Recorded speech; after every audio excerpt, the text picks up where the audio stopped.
So we'll be recording, and I want to welcome everybody to our December's virtual program meeting.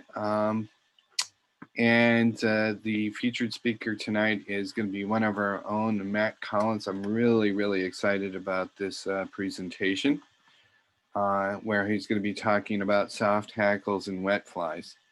But before we get started, let me just welcome you all who are joining us through Facebook Live and Zoom. Because of COVID, our board of directors is planning to be virtual through the spring of the year, expecting actually that we will not be able to gather. It takes a lot of work to plan these virtual efforts, but I'll share a little later that our focus is to be able to be virtual on the programs, on fly tying education and fundraising. And if conditions allow, if the vaccine emerges and surprises us with how well it manages things, we'll be able to gather. But right now, we're planning to be virtual. Now, for those of you on Zoom, I've mentioned this already, but if you would be so kind as to keep your mics on mute, that way, if you are cheering for the Steelers during this game and you let out a big cheer when they score a touchdown, that won't distract the meeting. If you're on Zoom, you do have your choice of how you'd like to see the presentation displayed. I would recommend that you use the side-by-side or speaker view. And what I'll be streaming onto Facebook, it will be the speaker view. So I'll define how it appears on Facebook. Please feel welcome to participate, just like you would if we were together. It makes things a lot better if you do ask questions, but just kind of realize that we have it's an unusual way to meet, so don't interrupt. And if you got an opinion or a comment or a story, it's probably not a good place. But if there's something that we say that isn't so clear, or you'd like to have clarified, that just makes it great if you unmute and ask your question. For those of you on Facebook, we want to do everything we can to make you part of the meeting too. And so we're going to be monitoring the comments on Facebook. And so we encourage you all to ask questions through the Facebook comments, or if you've got an observation to share, go ahead, and Bob Carlson or myself will pass that along on Zoom so that you participate. Good. So we are now up to,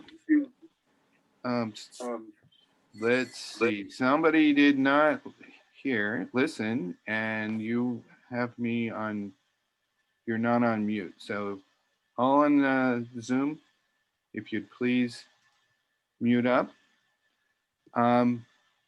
Okay, so just a reminder that tonight we'll be drawing at the end of the meeting for the Italian Cuisine Raffle.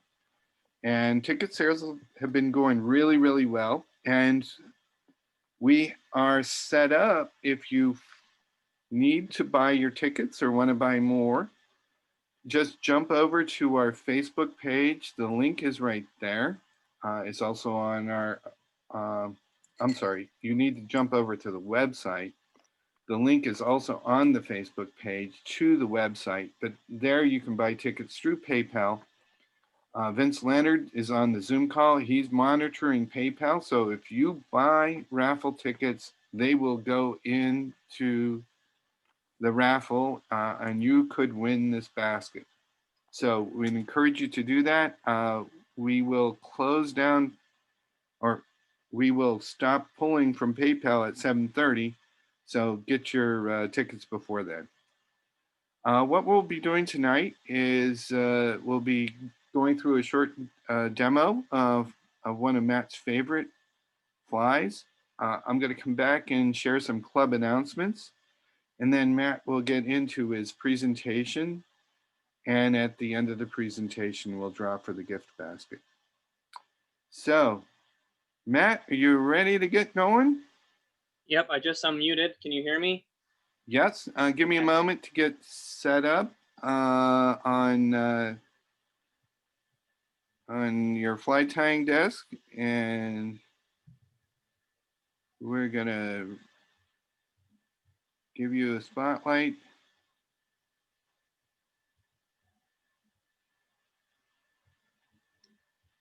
And there you go, buddy. You have the floor. Okay, thanks, Kirk. So like Kirk said, I'm going to demo one of my favorite flies of this style, a soft hackle, which is a type of wet fly. The materials of construction I'm going to use are peacock herl for the body. It's just a general great material. I believe it's a fish, a favorite of the fish, so it's a great material. Hungarian partridge for the collar.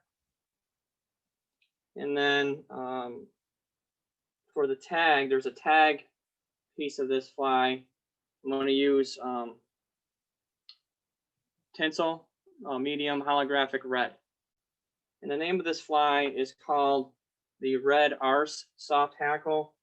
I was introduced to this fly by one of our fellow club members we've had a lot of dialogue with, Joe Cambridge. But here's the finished product. Can folks see the finished product of what that will look like? That's the finished product, and that's the style of the soft hackle.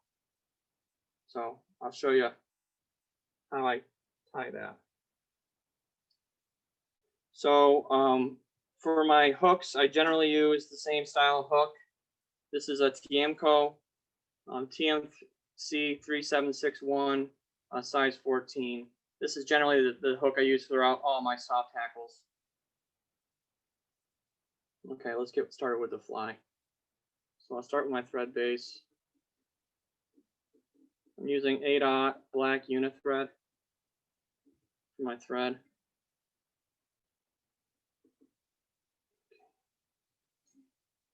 And I'll just lay down that base. And as I approach the bend, I'm going to start laying down my red holographic tinsel onto the shank.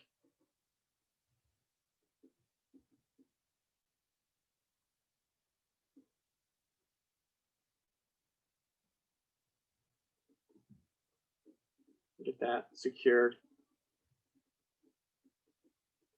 And I'll go all the way down to the bend. And I'm going to wind my thread back up to where I started that material being tied in. And then I'm going to wrap this around the shank of the hook. Probably about just 2 turns, just enough. I'm not going to overdo it on this.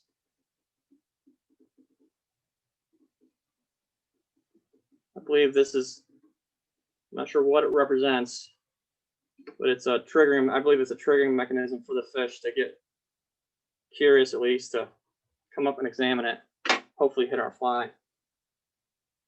So I got that secured. By the way, these flies are very simple in nature. They're simple but elegant. And another thing I like about these flies is that I'm not going to spend a lot of time at the vise. So while I do enjoy the aspect of fly tying, I also enjoy the practicality of when I'm on the stream. And you know, there's a lot of things that go wrong, whether we get hung up on a limb or some debris behind us. I'm not going to be heartbroken if I spent 10 minutes tying a fly. I may feel different if I spent 30 minutes tying a fly. So that's kind of my mindset, and you'll see that in the presentation when I talk more about the flies. So I'm going to grab some peacock herl. I'll probably take three pieces of herl. and I'll try to even up the butts the best I can.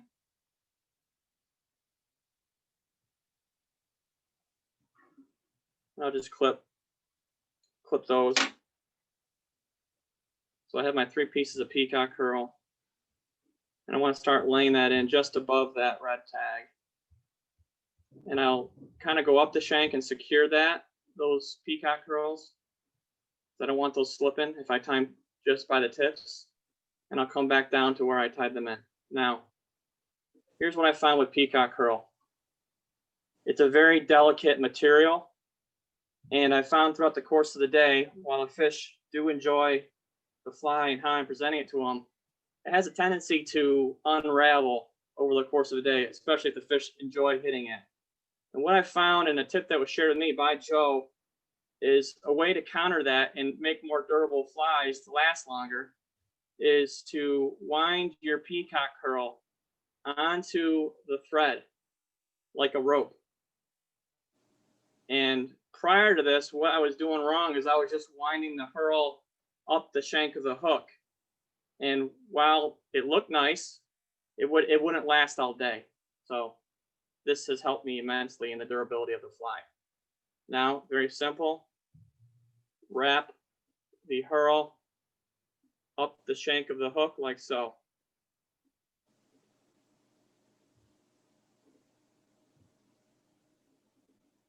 It's just a very buggy material for those who are familiar with constructing flies. It's just a great material, kind of sticks out. It's very buggy, very iridescent in color. Okay, so I'm going to get to some, let's say, perhaps 1/3 of down the shank to the eye, excuse me. And I'm going to stop there. I'm going to come up and secure that in place with a couple thread wraps. And I'm done with that material. Now, I'm going to call an audible. And I usually like to generally add a thorax onto my soft hackles.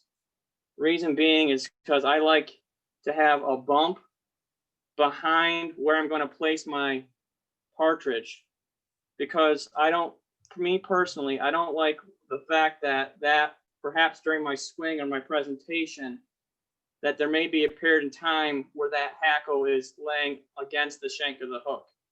I would like that hackle, if I can I'll show you like this. Here's what is represented by the thorax with my dubbing and my hackle to pulse against that. So the hackle is always working and it's never at risk of being laid against the shank of the hook. So generally I like to put a thorax on my soft hackles. The thorax I'm going to use for this soft hackle is a synthetic dubbing, peacock black. And this could represent the head of the insect I'm trying to mimic. I believe this mimics some sort of caddis. Not sure what type of caddis. I don't need to be an entomologist, but I believe it mimics some sort of caddis. Take a small pinch of that and just apply that dubbing onto my thread base. Hey, Matt. Yes. This peacock dubbing, I missed that. What is that, ice dubbing, buddy? Yeah, yes, it's ice dubbing. Sorry, I must have missed that. It's ice dubbing, peacock black, ice dubbing. Okay, cool. Yep. And it's just enough flash, Kirk, or anybody on the call, just to, I believe another thing that I consider is that, and we'll talk about this during the state of emergence for a caddis or mayfly, that there's tiny air bubbles that are entrapped in that insect's casing, or as an emerger, they have a shell. And I believe that maybe this flash perhaps represents that transformation state of that a state of emergence. Yeah. So Matt, this fly pattern is hundreds of years old. It's a very historic pattern. But you and Joe have kind of jazzed it up with some new materials and give it a new life here. Yes. Yep. So while I respect the historic patterns, we'll talk about the history of wet flies and where it originated. We also have we've made a lot of innovations around fly tying materials and synthetics, with synthetics. So I'm not limiting myself. I'm trying to open up my palette, if you will, and utilize modern materials as well. So next I'll select a gray Hungarian partridge off the Hungarian partridge skin.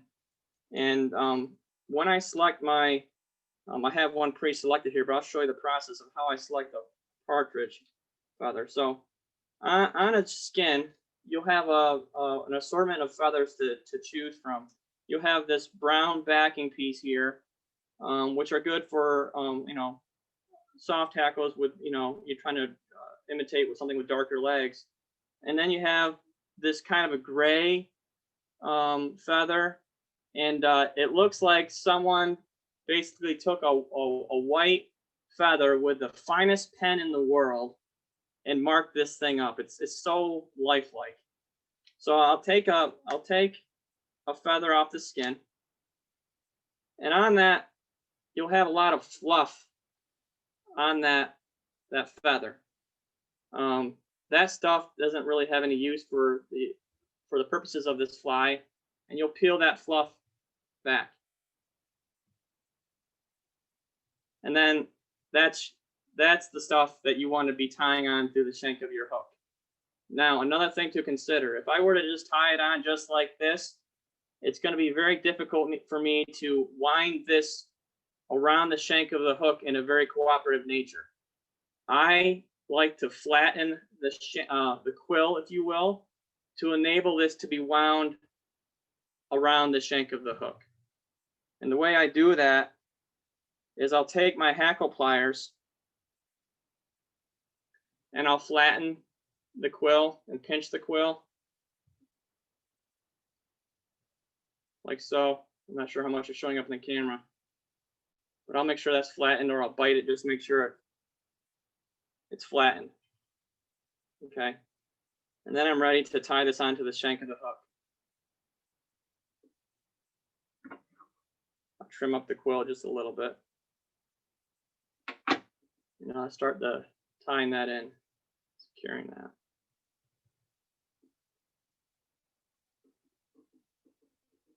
Okay.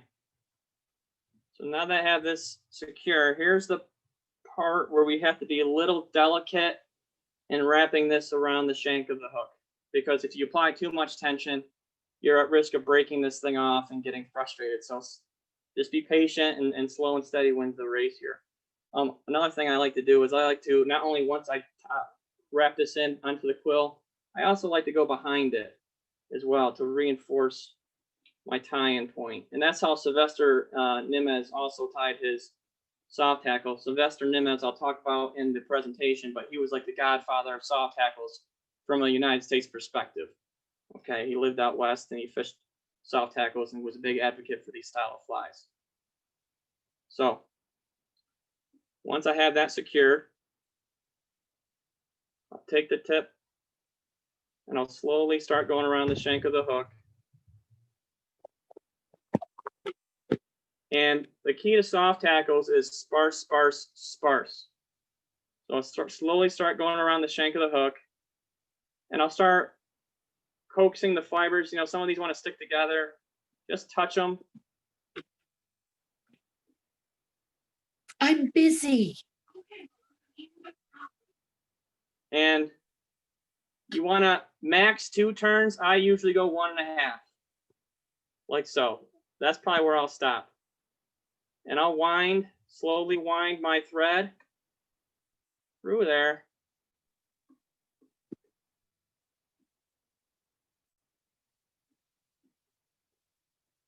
And again, this is another way of securing your collar. Adds a little reinforcement. Now it looks like a mess right now, but I'll clean that up.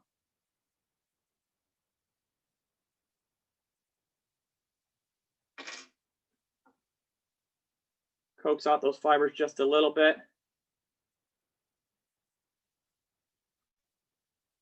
Trim the head. Now, again, like I said, it looks like a mess, but I'm going to make it look nice.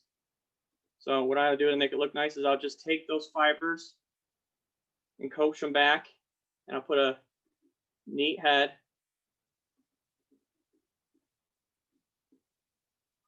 But I'll get my finger caught in the hook here.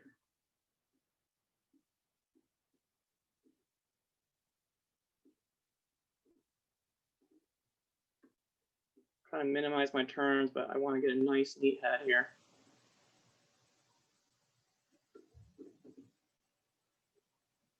Okay.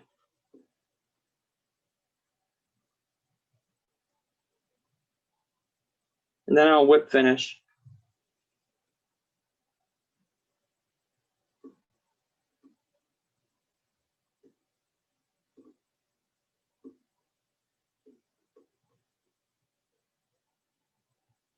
And don't get hung up in that a fiber got caught up. You'll take care of that at the end when you start doing your when you're doing your general inspection, quality control inspection.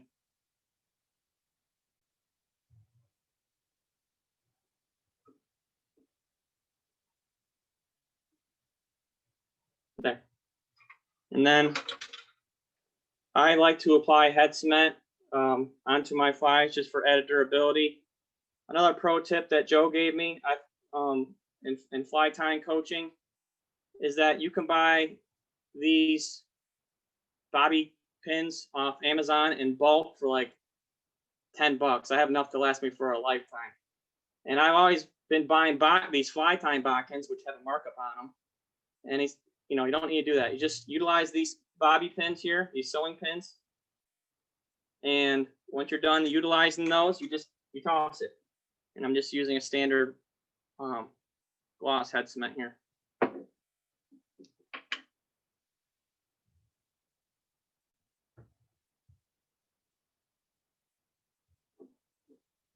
then I go through and make sure the eye's not covered with glue. And that is one of my confidence flies, size 14, what is called the Red Ars Soft Hackle with an ice dub peacock black thorax. And that is absolutely deadly. I believe it's taken for caddis, some sort of caddis. You can also omit the red tag and tie this in smaller sizes, perhaps a 16 or 18, and mimic a cluster of midges. Patterns also known as Sills midge, named after Sylvester Nimes. And that also is very effective. But this is one of my confidence flies, and I've caught many, many fish on this very simple yet effective pattern. And if I lose one on a bridge or a willow tree, I'm not going to cry. I'm just going to tie another one on because it took 10 to 12 minutes to tie it. So that's the general style of a soft hackle. And these fibers just come to life in the drift or on your swing, which I believe is also another fish triggering mechanism to take the fly. Does anyone have any questions or?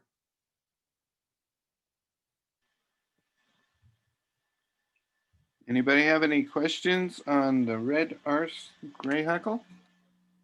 Nothing on Facebook, but I did have a question. Have you ever tried substitute like the pheasant?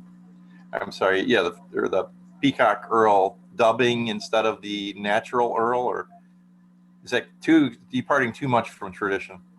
No, no. I sometimes I'll wrap the entire. No, I have utilized all synthetic dubbing. You're asking the question: have you considered utilizing all synthetic peacock dubbing for the entire body of the fly? I have, and that also is very effective.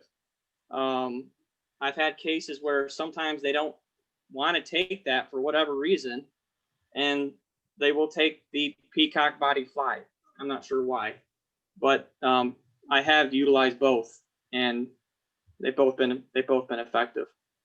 But your favorite is the natural. I like the natural. Yeah. Peacock, we all have fundamental materials that we all use, and we all know the patterns. Like for example, another fundamental, material is pheasant tail. They also make pheasant tail dubbing. I believe there's certain qualities in the pheasant tail that I can't mimic when I dub a body. when I dub a body, just the way it pops and it quivers versus utilizing a dub body. I agree. You know, when it gets wet, it may change that we can't see. Right. Well, Good job. Nice. oh, cool. Thank you, Matt. Thank you, Matt. All right, let me move on to club announcements. Gonna do some resetting of the Zoom. Hang on a second.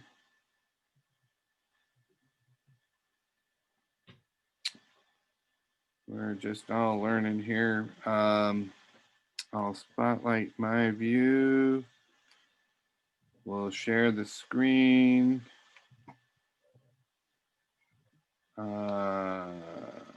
Here we go. And let me just share a few club announcements. Wow, that's all.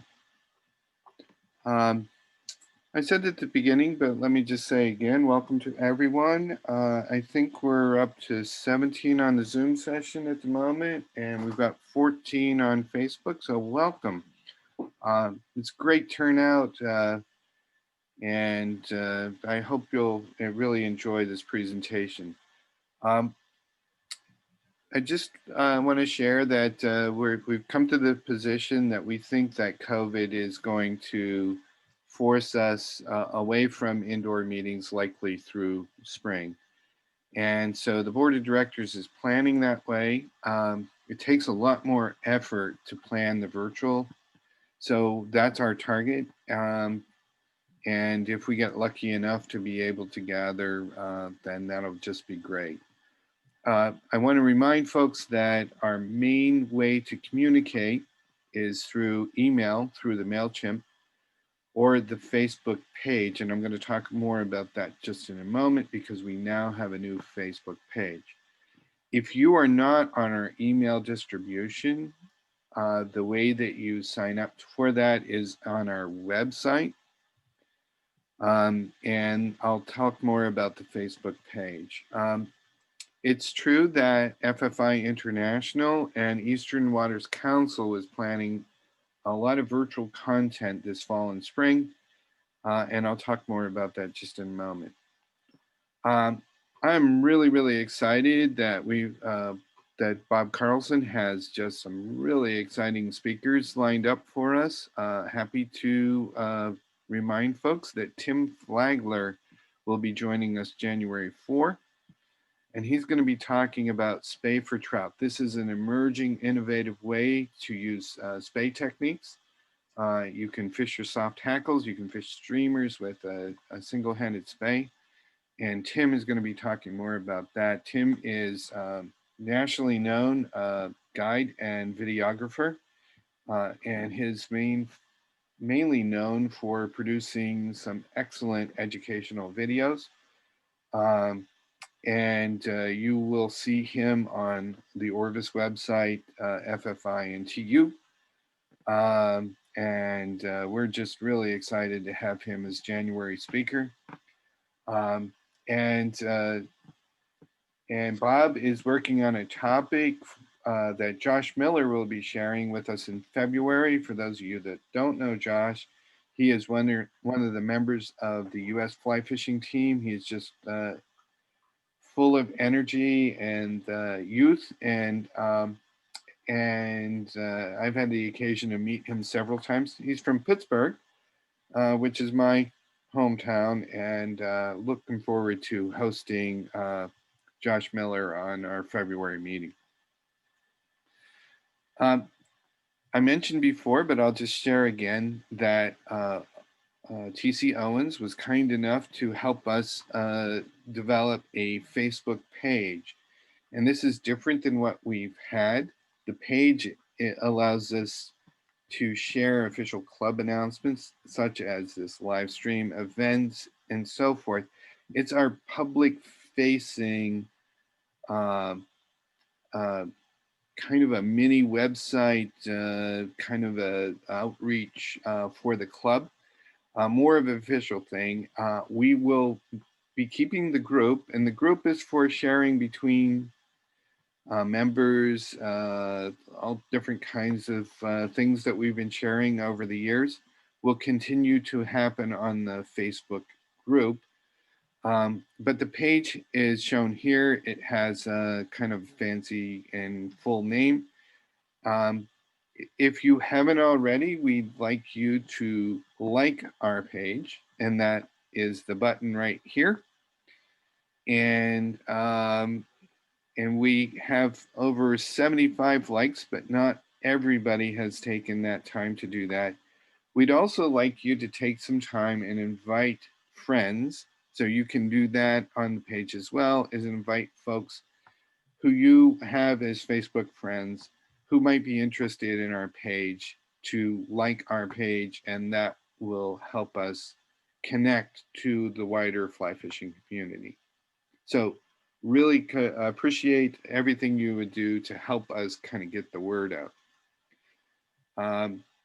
After the meeting, you can watch the video on our YouTube channel or Facebook page. This is our YouTube channel, and this is our Facebook page, so that if you happen to have missed the program or you think it's particularly great and you want to share it with a friend, you can do that. There's a recording, which is one of the advantages to live streaming. All right, this will be kind of your last call to participate in our first fundraising event of the year. And we'll be raffling off tonight this cool Italian cuisine basket. And it has 2 bottles of wine. It has pastas, imported sauce, some chocolates and biscotti. And the ticket prices are here. The website will accept your PayPal ticket purchase until 7:30. And we'll be drawing the winner at the end of the presentation. I'd like to take a moment to thank Mike Amasano, shown here with his grandson, for the donation of the basket.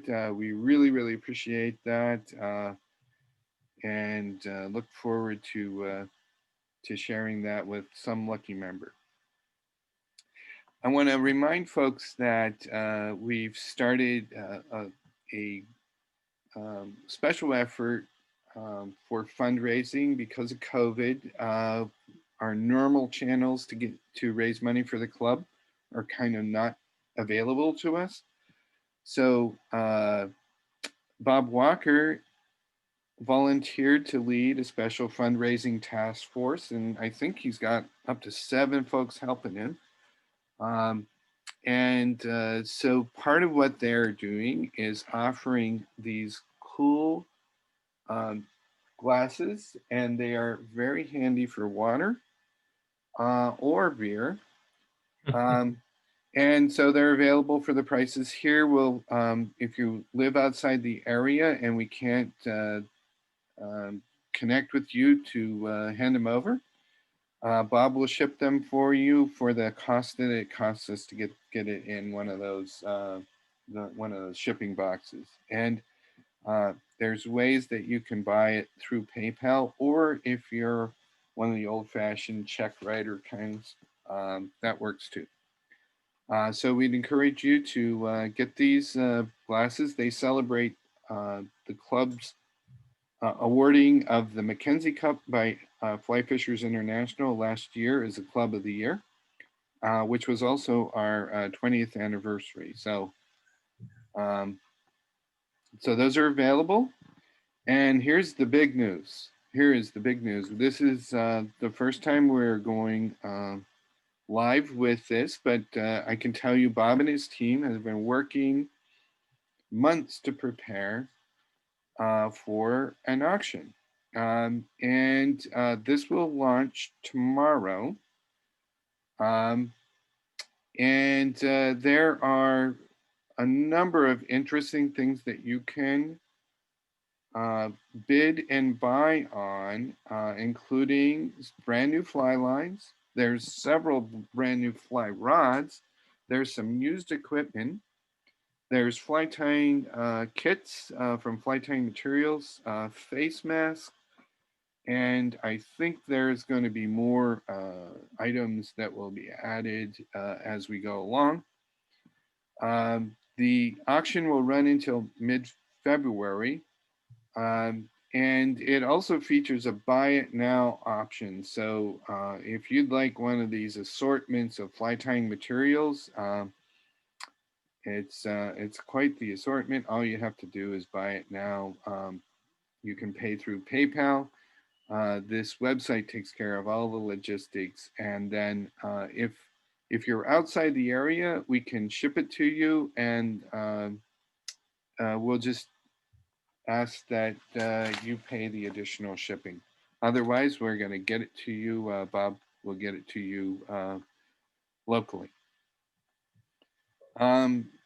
Oh, and I want to make another point is the reason we're launching this tomorrow is our partner club, the Leon Chandler Trout Unlimited, has a fundraiser tomorrow evening that many of us will be at. I posted up the link for that fundraiser on our Facebook page, and I would encourage you to support Leon Chandler in their efforts to raise money. And we're hoping to minimize the interaction with that fundraiser. So here we go. I just wanted to share that in January, we'll be doing more than we've ever done to reach out for fly tying. Matt Collins has been arranging for a series of master classes that will feature John Lively, Eric, Joe Cambridge, and Mike Hogue. That'll occur monthly. That group or those classes are open to Twin Tiers FFI members. You will be getting an email announcement on that. We are limiting participation to 20 folks so that folks can engage with the speakers. So it's kind of important when you get the announcement to let Matt know you want to come. And the reservations will be month to month. So if you want to see John in January, you'll need to make that reservation. Also, Bill Wirtz has been dialoguing with FFI members and looking for interest in folks who would like to learn fly tying at a beginner level. And we haven't done that before. Actually, we did it maybe in 2008, so it's been a long time. And Bill is arranging for what I'm going to call mentoring sessions. This is kind of our virtual class, as best we can do it virtually, to offer some help for those of you that are wanting to learn beginning fly tying. These are open to FFI members that are members of our club. So if you needed a motivation to join our club, here's one more. As we look into the future, I'll just remind you that FFI at our region, that is the Eastern Waters Council, that's EWC, is planning monthly webinars. They held one in November, and December's will be Tim O'Neill. He is the owner of Norvice, and he'll be doing a Steelhead Alley presentation. That's the Ohio, Pennsylvania tributaries. That should be announced by email, and I don't have the specifics on how to connect to that webinar yet. But FFI on their website has a number of programs underway that include various topics from women in fly fishing to some really interesting presentations on fly fishing all over the globe. And I'd encourage you to check out those webinars on the FFI website. You don't have to be a member of FFI for either of these webinars to participate. All right. I'm going to turn things over to Bob Carlson, who will introduce Matt Collins. Hey, thanks, Kirk. So it's my pleasure to introduce Matt Collins. Matt is a club member, as I think most of you know. He's already one of, if not the club expert on fishing wet fly housing and soft tackles. I know he does it a lot, and he's a true student of that type of fly fishing. And tonight, Matt is going to try to share some of his knowledge with our group. Just an FYI, Matt gave Kirk and I a preview of his presentation, and he's just done a ton of research, and he's talked to literally some of the biggest names in the fly fishing industry. And he's really done his research on this. Some of the photos he has are just phenomenal quality. And I think everyone is going to get some learning out of this tonight, regardless of your level of fly fishing or whether you're a beginner or expert at fishing wet flies and soft tackles. So with that, I'll turn it over to Matt. Thanks, Bob. Kirk, okay, thank you. You have my, can everyone see my presentation and the PowerPoint? You're gonna have to share your screen, buddy. Okay, sorry about that. Forgot that step. Hang on.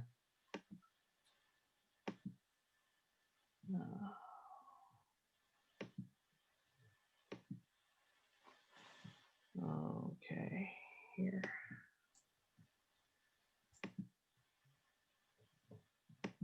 There. How about now, Kirk?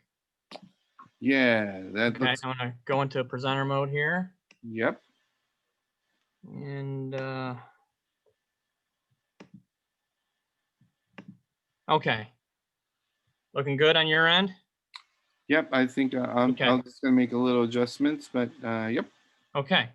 Well, thank you very much, Bob, for the introduction. I've been a member of this club since I think 2006, 2007, when I came home from graduate school. Hey, Matt. Yeah. Just saying the view that's showing has your notes on it. Oh boy. Okay. We did something different than we did in a rehearsal, so maybe you want to change it. I'm in presenter view, so not sure what would be causing that. Let me exit out here. That works. But now I'm going back into presenter view. Okay, yeah, that boogers it all up and gives us the note. Okay. All right. Okay. Well, I will get off this then. Okay. That works. I have this pretty well rehearsed, so I'll go off that rehearsal, and if I miss any points, please feel free to ask questions. So I've been a member of this club since 2006. I've held various positions in the club. I think at one time I was a conservation chair. I was vice president, at one time programming chair. And then I took some time off. I started a family. I got married, which has been an absolute whirlwind, but it's been fun. Professionally, I work at Corning Incorporated in the research and development facility for Corning as a project manager, enabling and innovation. And I'm a mechanical engineer by trade. My hobbies, obviously, I enjoy the outdoors. Fly fishing is a big part of that. My most recent obsession is hunting, with limited success this year there, but I do enjoy that. But tonight I want to talk about wet fly fishing. It's something I have a deep passion about. And I understand that the audience is very diverse in experience. So this is a great tactic for beginners, but I also hope to offer some insight for those who are experienced on perhaps some of the advanced techniques that I've learned throughout the way here. So at any rate, hope at least it's entertaining, or or maybe not. It's certainly a break from what we're all currently hearing in the current events, and anything's better than that. I think a night of talking about fly fishing is a great night. So I want to give a little context on my background in fly fishing and my study of wet fly fishing. And I picked up the fly rod in 2000 in high school, and I didn't have much success. I didn't have any formal instruction, but I did have a desire to learn something new. So I would say, you know, it put me in kind of a stage one of wanting to learn something new. But then I got some formal instruction. I got introduced to this club. I can't remember how, whether it be a web search or whatever, but I found this club, the Twin Tiers chapter of the FFI, and they were hosting the academy. And I went from a warm water fishing. That's how I started fishing for bass. And then I was introduced to trout, and there was a lot of talk about fishing for trout at the academy, and that reset me back to learning, a beginner learning how to fish for trout and targeting trout. And then I got to some point where I got confident utilizing the tactics, whether it be nymphing or dry fly fishing, and catching some fish. I would say I was a novice or almost intermediate. But then I met Joe Cambridge, and for those of you who don't know, he's a member of our club, a published author, and just a great asset to our club. And he introduced me to wet fly fishing for beginners. And I started consistently catching fish. And from that point on, I said, I need to learn more about this tactic and totally immerse myself in this study of wet fly fishing. I did just that. And the rest kind of fell into place. So I checked the box there. I had some success, and then the rest fell into place. So I started asking, how can I catch lots of fish doing this? Right? Are there any things that I'm missing in my presentation or way I'm tying my flies? And then you go from that, from volume to, I want to catch a very memorable fish. And I started doing that as well. Then I asked myself the question, now I caught fish and I caught very memorable fish. Are there any ways that I can continue up my journey and try other things? And I'm currently there right now, networking and working with some folks and doing a lot more research on how I can up the game there. And then lastly, and I don't want to under stress this, is sharing the information that folks have been so generous to share with me along the way of my journey. I feel like that's a very important aspect in fly fishing. And I'm very fortunate to have the folks who have taken the time free of charge, just wanting to share their insight so I can continuously learn as a fly fisher. So, you know, check the boxes there. I've made mention of some names, Joe Cambridge, so modern practitioners, folks who have helped me along the way. Joe Cambridge is a member of our club. Guy has been fishing for a long time. I don't have the exact number. I think it's well over 40 years of experience. Published author. I regularly email with Joe and ask him questions. Just a fantastic resource to the club. He's spoken at our club several times. He's done some master fly tying classes. Just a fantastic storyteller. And he's a teacher by trade. I wouldn't be here right now if it wasn't Joe taking the time and sharing his excitement and sharing his knowledge on wet fly fishing. And that's partly why I'm giving this talk tonight. Another individual who has helped me immensely, who would also consider a fly fishing historian, John Shaner. John Shaner is just a wealth of knowledge on fly fishing, particularly on soft hackles and the history behind it. Again, he's been to our club, I think, at least 2 or 3 times. I believe he just spoke at one of our sister clubs in Binghamton. And he's just a great speaker. So next time, if anyone locally or we host John again, I would encourage everyone to go listen to what John has to share. And when he speaks, he usually gives you some resource material to take home with you. Dave Albaugh, some folks may not know Dave Albaugh. Dave is a licensed guide. For those who will go to the fly fishing shows, you may see Dave there. Very interesting way and spin on fishing wet flies, and it does work. He has helped me. Very unique way of fishing though, and I'll share that insight with you in this presentation. And then lastly, Davey Watton. Now, Davey Watton is a fly fishing guru. He's a Welshman. He has a particular focus on fishing what I'm calling the traditional style of wet flies. And kind of the silver lining of COVID for me personally is that when this whole thing started happening in March, I'm a member of a Facebook group called the Wide World of Wet Flies. And I was introduced to, they were offering a mentorship program on that Facebook site for folks to up their game on tying wet flies. And I was paired with Davey Watton. I didn't request this guy. I didn't even know he was a member of the website. They're like, yeah, Matt, we're going to put you with this guy, Davey Watton. Here's his profile. We just started having a dialogue. And although it was meant for tying wet flies, it quickly transformed into fishing wet flies. Coincidentally, I also had access to his DVDs, so I could ask specific questions that weren't on concepts that weren't clear to me in the DVD. I had direct access to the guy. A little bit of background on him. He's relocated from the United Kingdom. He relocated to Arkansas, fishing the White River system. His best friend, Dave Whitlock, another big name in fly fishing, said you come over and try it because there's fantastic opportunities if you want to make a living here. So he has a very successful guide business fishing the White River system in Arkansas. He's also an innovative fly tyer. He's created dubbings. He had a line of dubbing called SLF, Synthetic Living Fibers. I believe he sold it to one of the companies. I think it was Wapsi for a pretty decent penny. Just a fishing expert. And I'm very fortunate to have direct access to him. So I would be remiss if I didn't mention any of these guys' names because a lot of their content in this presentation, these guys have carried the torch. And they've also spent the time with me to give back to the sport, which I'm greatly appreciative of.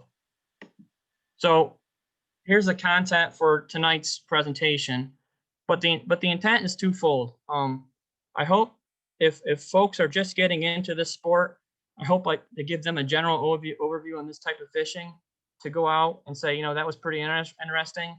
I'm either going to do additional research or I'm going to go out and try and practice it and catch fish. And I do think it lends itself to beginners getting into fish. Also, if folks are more seasoned, I also hope to give them some insight around, there's some tactics that you may be already familiar with, but here's some things that are a little unique that are, it's kind of interesting. May want to put that in the back of my mind to revisit later. But here's a presentation content. I want to talk about wet fly fishing. The definition, it may vary based on where you are regionally, when it may be appropriate to utilize this tactic. Give a little context on how it became prominent from the United States history perspective, American history perspective, then getting into practicing it, talk about the advanced strategies, review the gear and setup, and talk about some of the confidence flies in addition to what I've already shared with you in the fly tying portion. And then lastly, end with some recommended resources for additional research if you're interested in revisiting a later date. But the end game, I want to give folks some knowledge to get into fish, which is what kind of I'm showing here on the left. So what is wet fly fishing? Well, I think that's dependent on who you ask and where that question is being asked. From a United States perspective, wet fly fishing has also been interchanged with swinging. So, you're swinging wet flies, you're swinging soft hackles, and that's in reference to where the fly is presented, swung downstream of the angler, immediately below them. And it's a very good way for beginners to get into fish because it is not critical in terms of casting. It is not necessary to be super versed in entomology because the way the flies are general and impressionistic, or they could be attractors. And I'll get into that in a minute. If you're asking someone like Davey Watton, and he's very adamant about this, he's a Welshman from the United Kingdom, he'll say swinging soft hackles down across is only one aspect of fishing wet flies. Fishing wet flies is you can do that to every quadrant of the stream, whether it be downstream, across, or upstream. And it's a little bit more active than just swinging your fly downstream. And he's very, very adamant about that. And some of the rigging and tackle, I would say, is a little bit more advanced, a little bit more in line with the traditional sense of fishing wet flies as it originated in the United Kingdom. So that's what wet fly fishing is. A little bit on the history from an American history's perspective. Now, like I said, a whole presentation can be given just on where this originated, which was over in the United Kingdom. Great resource, John Shaner. There's many books, many archives on how this originated, dating well back into history. But I want to talk about the period of time where it started to become prominent and revisited in the United States. We all know Ray Bergman, trout. Well, we don't, but there was a book published in 1938 on fishing for trout. And in that book, there was color palettes of flies, really nice looking flies. And some of the flies were beautiful looking, very vibrant in color, fancy married wings, and primarily flies geared towards brook trout. Okay, and then around that time frame, there was some industrialization going on, some lumbering going on, and the brook trout kind of got moved out because the water temperatures got a little bit warmer, and they didn't want to stay in that type of habitat. But the brown trout were moved into that habitat. So the brown trout weren't so eager to take those bright, vibrant looking flies like the brook trout were. So he makes reference to that, Ray does. He doesn't state much on impressionism in that book. Impressionism related to the fly we're presenting to the trout, but he does talk about the method of swinging. So we start scratching the itch there. Tell me more about this swinging, and presenting the fly to the trout. Then in 1941, Jim Leisering and Pete Heide, two friends, published a book about the art of tying the wet fly and fishing what is called the flimp. And I'll get into the flimp, what is a flimp in a minute. It's a type of wet fly. But Jim and Pete took the learnings from the folks who basically discovered wet fly fishing and putting it in practice in the United Kingdom, and applied those learnings from those folks and related it to American waters and American hatches. There's also a deep emphasis on tying wet flies in this book. They make reference to the importance of gossamer silk and the importance of waxing your silk. They also talk about continuing the conversation on the swing and perhaps a little bit more advanced tactics we may use to incite a fish to strike. For the folks that were on the meeting last month, Tim Camisa made reference to the Leisering lift, and I'll get into what that is in exactly 1 minute. But it was a kind of, really focused publication on specifically wet flies and how to apply them in America. Then in '65, Polly Roseborough published Tying and Fishing Fuzzy Nymphs. Now, he utilizes nymphs, which is a food source that is at the bottom of the stream. But some of these flies in his book were beyond the nymph state. They had hackled collars, and they were all fur and all fur construction. And he uses terms like fishing under the hatch, which is a key concept here of when we would apply fishing these flies. And I'll get into that in the next slide. But that was kind of critical. And he also kept the conversation going on how to fish these flies, again, referencing the swing. Again, Ernest Schreiber in '71, another great publication, just a good book to have in general on subsurface food for trout. He made reference to a type of wet fly, a soft tackle, called the North Country spider, another term for a soft tackle, and relating that UK fly to specific caddis pupa hatches in the United States. So he's making the connection of the origination of wet fly fishing over the UK and tying it to specific caddis hatches stateside. Then this was kind of groundbreaking. Sylvester Nemes, who I'm calling the godfather of soft tackles, published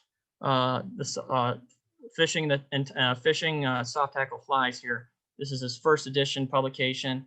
And again, he's talking about soft tackle specifically and how to present them. It was a very simple and elegant publication. And it was a first focused publication on the topic. And then he published later books, The Soft Tackle Fly Addict in '81, where it was a little bit more focus on the flies, a little bit more talk about how to present the flies, but he had these beautiful detailed photos on the soft hackles, and again, relating them to specific hatches in the United States.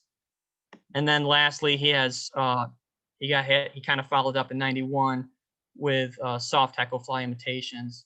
And then here he talks about his presentation where it may be appropriate to fish at different areas in the water column based on what the fish are doing.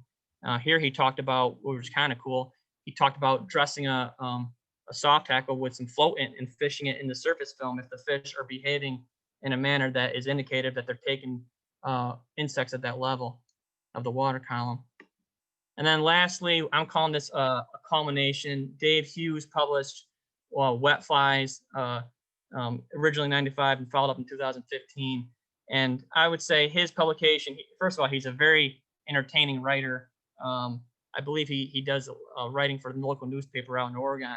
He's just a very entertaining writer. But he took basically information from Leisering Heidi, information from Roseboro, and information from Nimes. I believe he fished with all those authors, and he kind of culminated it into how he interpreted it and how it was clarified by fishing with these authors. So that is a great book, and it's a great culmination of information. So I believe these folks are kind of the folks who kind of resurrected fishing wet flies stateside. So I keep talking about wet flies. What is a wet fly? Very simple. It's a fly designed to go below the water surface. It can be attractors or imitate something more natural, but not necessarily specific prey. For example, this fly does not imitate like a Hendrickson emerger. It could, but it's more general in appearance. It could cover you for a multitude of mayfly nymphs or caddis.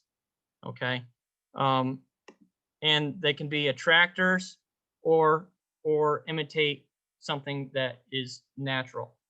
The different categories of wet flies are soft hackles, and you saw that I tied one during the opening segment, also known as North Country spiders, which refers to a region over the United Kingdom.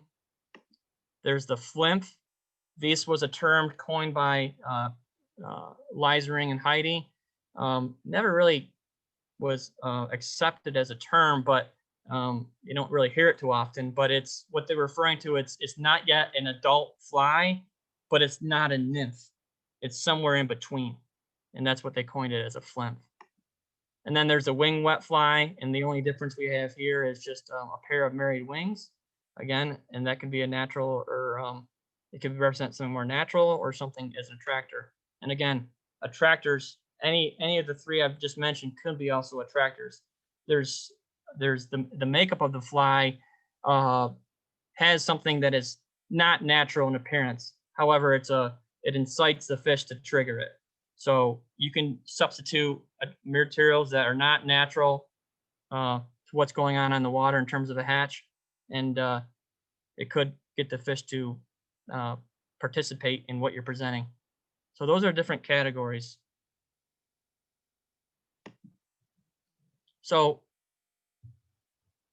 Tim Camisa last month did a great job at talking about fishing emergers. I'm just going to revisit that briefly. When is a good time to fish wet flies? Well, it relates back to the life cycle of the insects we're trying to present to the trout. And we kind of brief review, for example, a mayfly is a food source for a trout, potential food source for a trout. It starts its journey at the bottom of the stream bed as a nymph, and then at some point in time, it wants to emerge, and it goes through its journey through the water column up to the surface, shucks its skin, becomes an adult dun. The dun goes streamside and hangs out, decides at some point to come back and mate and come back to the water surface to deposit eggs, and repeats the cycle. So this period, interstitial period of time where the nymph begins its journey off the bottom surface through the water column, is a great time to present a wet fly. The wet fly is these flies, are in a helpless state. the trout know that, and it's slim. It's like all you can eat buffet. So this food source is coming down, and they say there's this thing floating up, and they can't get away. I'm going to eat it. Similarly with the caddis and midge life cycles, a little bit different, and you know, they start with as an egg, they go to a larva, and then they at some period of time the larva go as a pupa, and the period in time where the pupa emerges through the water column up to the surface. Again, the trout key on that. They see that as a food source, and that's a great time for the trout to key on those types of insects in that state. So that's a great time when there's a hatch going on. A hatch is a period of time where this is occurring. It's a great time to present these flies to the trout that we assume is in the body of water we're fishing. So keep that in mind. Assume that there is something happening below the water surface. And then another thing that we keep in mind when we're on the water is how are the fish behaving, right? And just a quick review, there's on the rise forms of the trout, there's the flash, which is indicator that the trout could be feeding on nymphs at the bottom, or nymphs that are just starting to go through their journey of emergence, starting to go off the bottom. The swirl is similar to the flash, is that, you know, perhaps there's that transcendence period of the insect emerging through the water column, and it's very similar in nature, but the trout does a quick U-turn and it creates a surface disturbance. And then there's the hump rise, where they could be feeding on, again, emergers on or at near the water surface film. Head, fin, tail, it could be an indicator that they're feeding on adults, or something that's still wadded up in the surface water surface. Excuse me. The splash, that's indicator that if you see part of the head coming up, part of its body, they're going after perhaps an adult dun mayfly or caddis or whatever in its period of flight, but the trout won that battle. Then there's the complete leap out of the water, which is very hard to fish to. Again, that's an adult insect, and that the trout is going after, and so it's completely launching its body out of the water. And then there's the sipping rise, and again, that could be an indicator. Again, they could be eating things that got watered up in the water surface, or eating spent mayflies, the last phase of the mayfly's life cycle. But any one of these rise forms that I have highlighted here in red is a great time to present a wet fly to the trout. Now, there's some factors that I may consider and how I present those wet flies to the trout, depending on this behavior. So if for example, if I see a head, fin, tail rise, I'm not going to put on a sinking line to present my wet fly to the trout. I'm going to perhaps use a floating line to present that fly at the area where I believe the fish is keying onto the food source. So I keep that in mind with the assumption that there is a hatch happening. So these are kind of, you always want to observe what's going on the best you can when you're streamside. So this is pretty important to consider as a concept when fishing wet flies, just where to present your flies. So I'm going to talk about how to wet fly fish next. There's the swinging down across. It's a great way for folks to get into fish. There's mending. Mending is a important concept that we need to perhaps leverage during our presentation. I'll get into that in a minute. There's the grease line approach, which is increasing your area of presentation from down and across to slightly up and across, and then continuing your drift downstream of you with the down and across. And then there's fishing upstream. And that sounds just like what it sounds. You're fishing directly upstream from you. Now, they're not one of these tactics is not better than the other. Okay. you may be faced with certain constraints on the stream where you'll be limited to utilize one method over the other. But all these methods do catch fish. It's just we have to consider what are our constraints on the stream, and then select the appropriate tactic that for that situation. So let's start with swinging wet flies. Swinging wet flies is exactly what it sounds. The angler selects an angle, casts their line, rotates their body with the water, and fishes directly downstream of them. At what angle? Well, the angle is a function of the water speed. So from slow to moderate, I may pick an angle that is greater to get the right speed. If the stream velocity is faster, I may fish downstream. And an indicator for me is that as soon as I cast my line and immediately see a belly in that line, that's an indicator saying, okay, I need to rotate my angle a little bit more, increase my angle a little bit more downstream so I can get the fly to fish at the appropriate speed. So that's very simply what swinging flies down across means. Hey, Now, Matt. yes, go ahead. Yeah, could you go back to that slide again? Yes. I have to say that one of my frustrations with many of the books and a lot of the speakers about wet fly is they talk about the history of the flies and so forth, but the tactics on how to fish these flies, it doesn't get a lot of coverage. So I really, for me, I think the key for folks getting started is how do you get started, and so for those that aren't familiar, can you explain a little bit more on your diagram of where you're casting, and then what do you do when what causes the fly to swing? Yeah. Give us a little more. Yes. So what causes the fly to swing is the current that is imparted on my fly line. That's what is causing the fly to swing. And I'm just controlling that presentation in a manner in alignment with the stream velocity to present that in a natural manner where the fly is facing upstream and it's mimicking the state of emergence, what I reviewed on the previous slides, of what I believe is occurring underneath the water surface with the hatch activity from whatever state it was, let's say a nymph to going from the emerger to the adult. I'm trying to mimic that with this presentation, leveraging the current appropriately to portray that transformation. So you want that fly to look like to the fish what they're seeing in the naturals by the way that you cast. Yes. And just for those that just where are we casting on this diagram, and show that with your cursor. So excuse me. Yep. Sorry. So let's assume I'm just on the getting off and to the near side of the bank.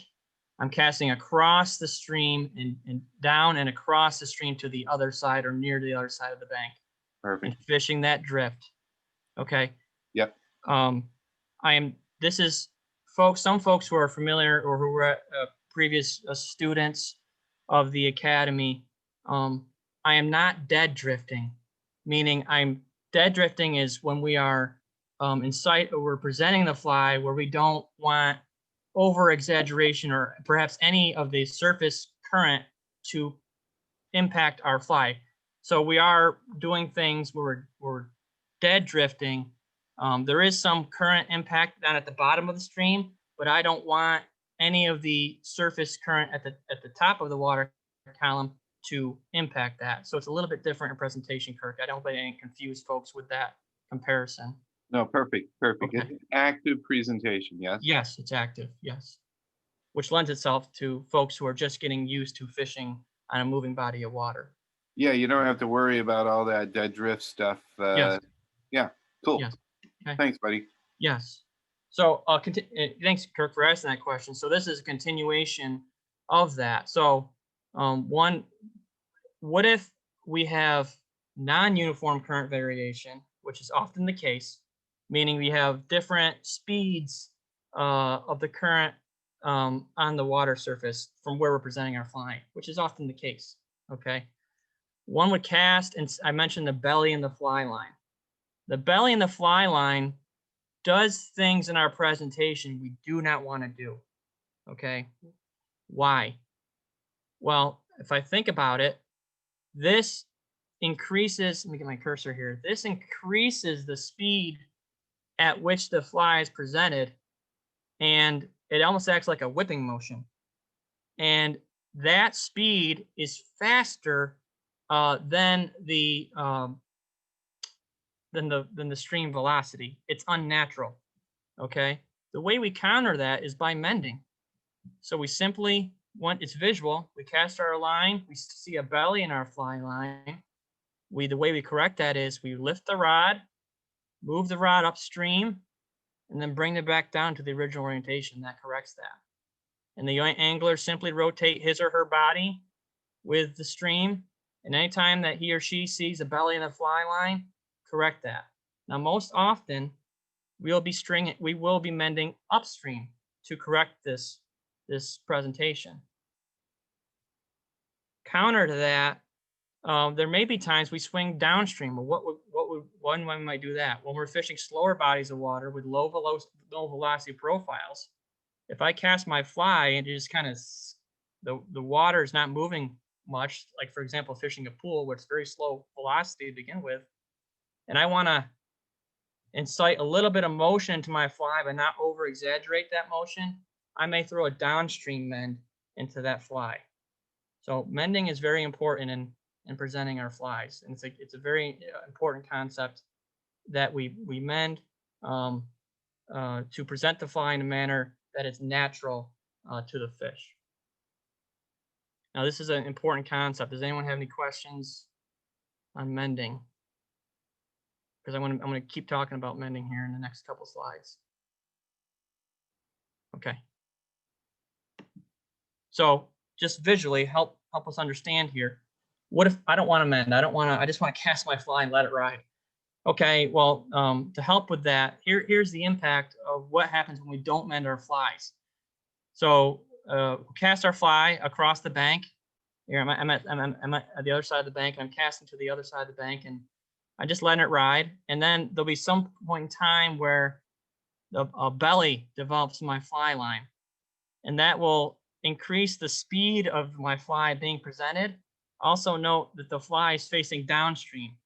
And if there's fish down here waiting for food to fall helplessly, kind of mimicking this state of emergence, they're going to see that thing and say, I'm not sure what that is. I've never seen anything like it. It's on a suicide mission. I don't want anything to do with it. And it'll put the fish down. Versus casting the fly down across the stream, putting the appropriate mend in it, and then having the fall helplessly at the appropriate speed at a rate equal to or slightly less than the stream velocity, reaching a point, at some point in time, there will be a pull on your line, but you're controlling the pull as the angler, and swinging the fly across directly downstream of the angler. And when that fly swings across, it will come up in the water column. And more often than not, you'll get a lot of your takes on that swing. You will get some takes, as you're coming down as well. But more often than not, your takes will be on this last swing across the stream. So that's the impact of mending your fly line and the consequence if you don't mend your fly line. So real quick, the angler cast across. I'm going to just revisit this point last time because this is great for beginners to try. The angler cast across the stream. The moment we start seeing a bend in the fly line, that's a visual indicator to mend. Again, when we swing across, we'll start seeing a belly, we mend, and then we finish our drift directly downstream of us.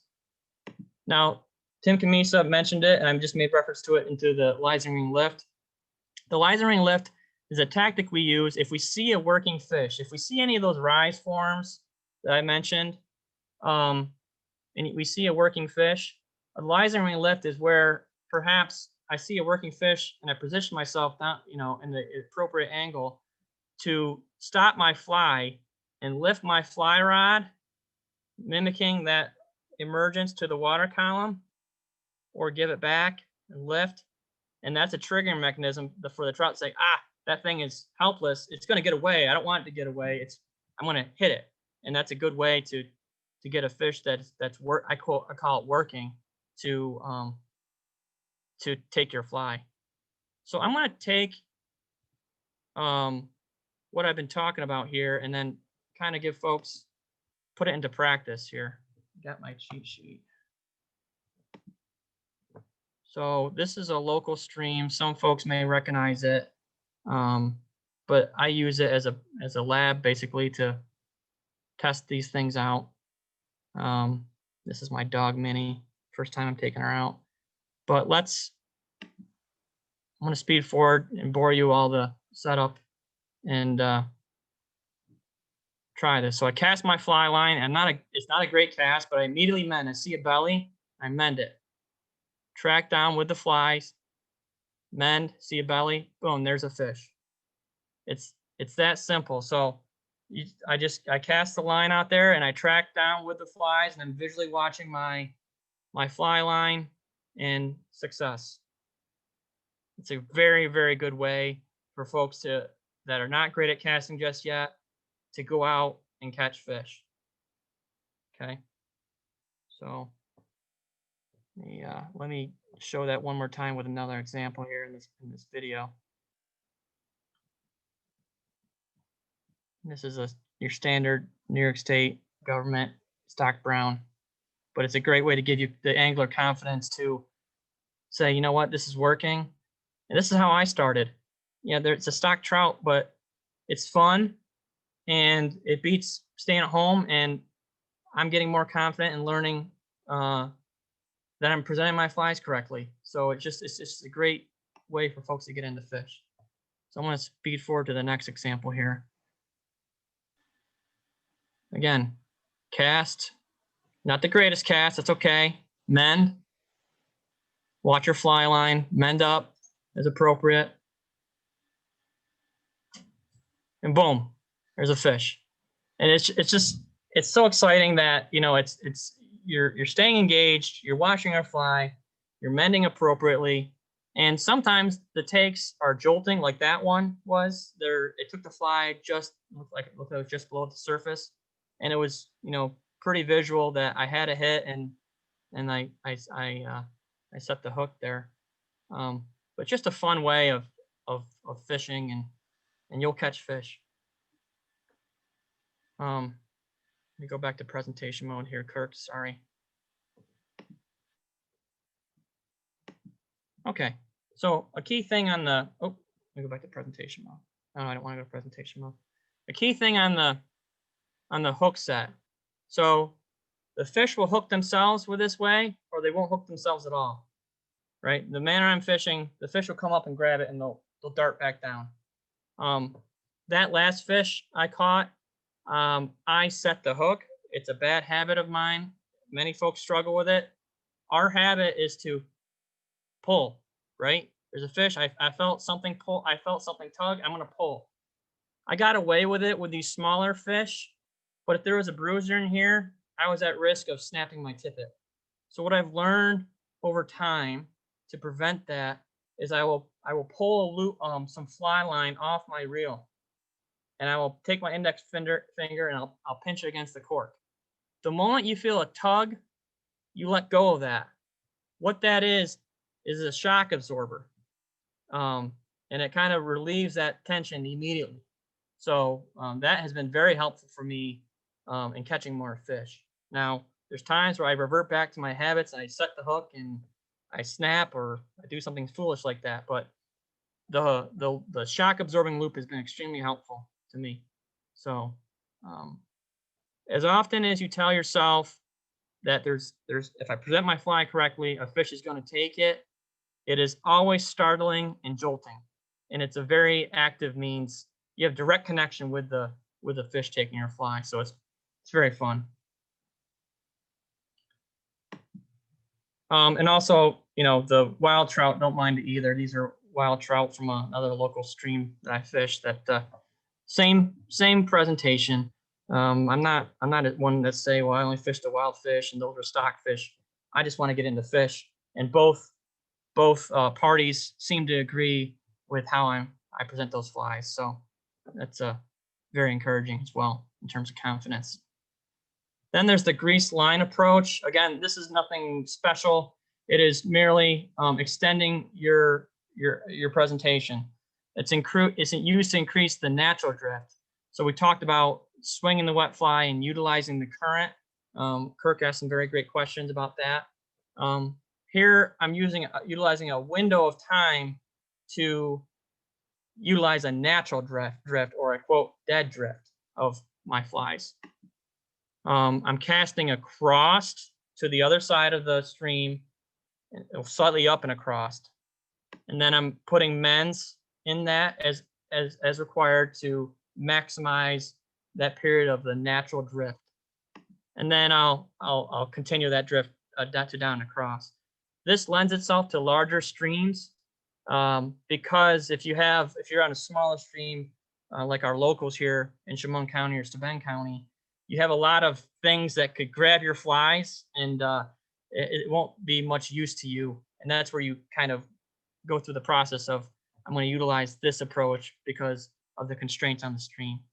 So, and then it also helps if you stop when you're casting your rod, that you stop a little bit short of what you're taught. You know, the 10 and 2, I'll stop just shy of the 2 to impart the slack line S curve cast. So, which is represented in this visual here to the left. You know, you have a little bit of S curves when the fly hits the water, not a straight line. But at any rate, you cast slightly up and across, and you have this kind of a slack line, and you dead drift through this window. And as soon as you start seeing bellies in your line, you'll mend to get rid of that stuff. You don't want that, just let it fall helplessly. And then you continue to the down and across method I just showed on the video. So that's also very effective, and the takes are very subtle on that because you don't have direct connection to your fly line like you do with the down and across.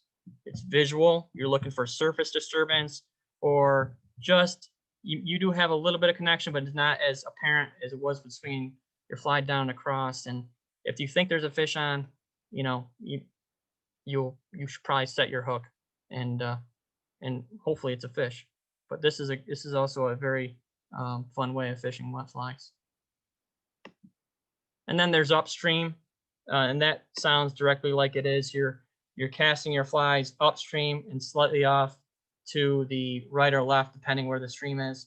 And I use it as a tactic to, if I'm covering a body of water, I'm trying to maximize my time with the flies in the water. I'll perhaps start out fishing upstream, looking for what I'm calling the seam of the body of water, which is the transitional water from the fast water to the slow water. And I will utilize that walking upstream and not muck up the entire body of water. First, I will work the water closest to me first, utilizing this method.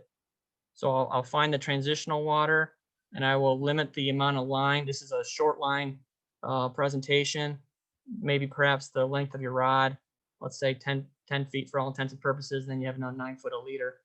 So you cast your fly just upstream, and you track the flies back down towards you by lifting your rod as the flies are coming towards you, caused by the stream's velocity. You're not pulling the flies, you're tracking the flies. You're basically just lifting your line up as it comes to you to remove any slack.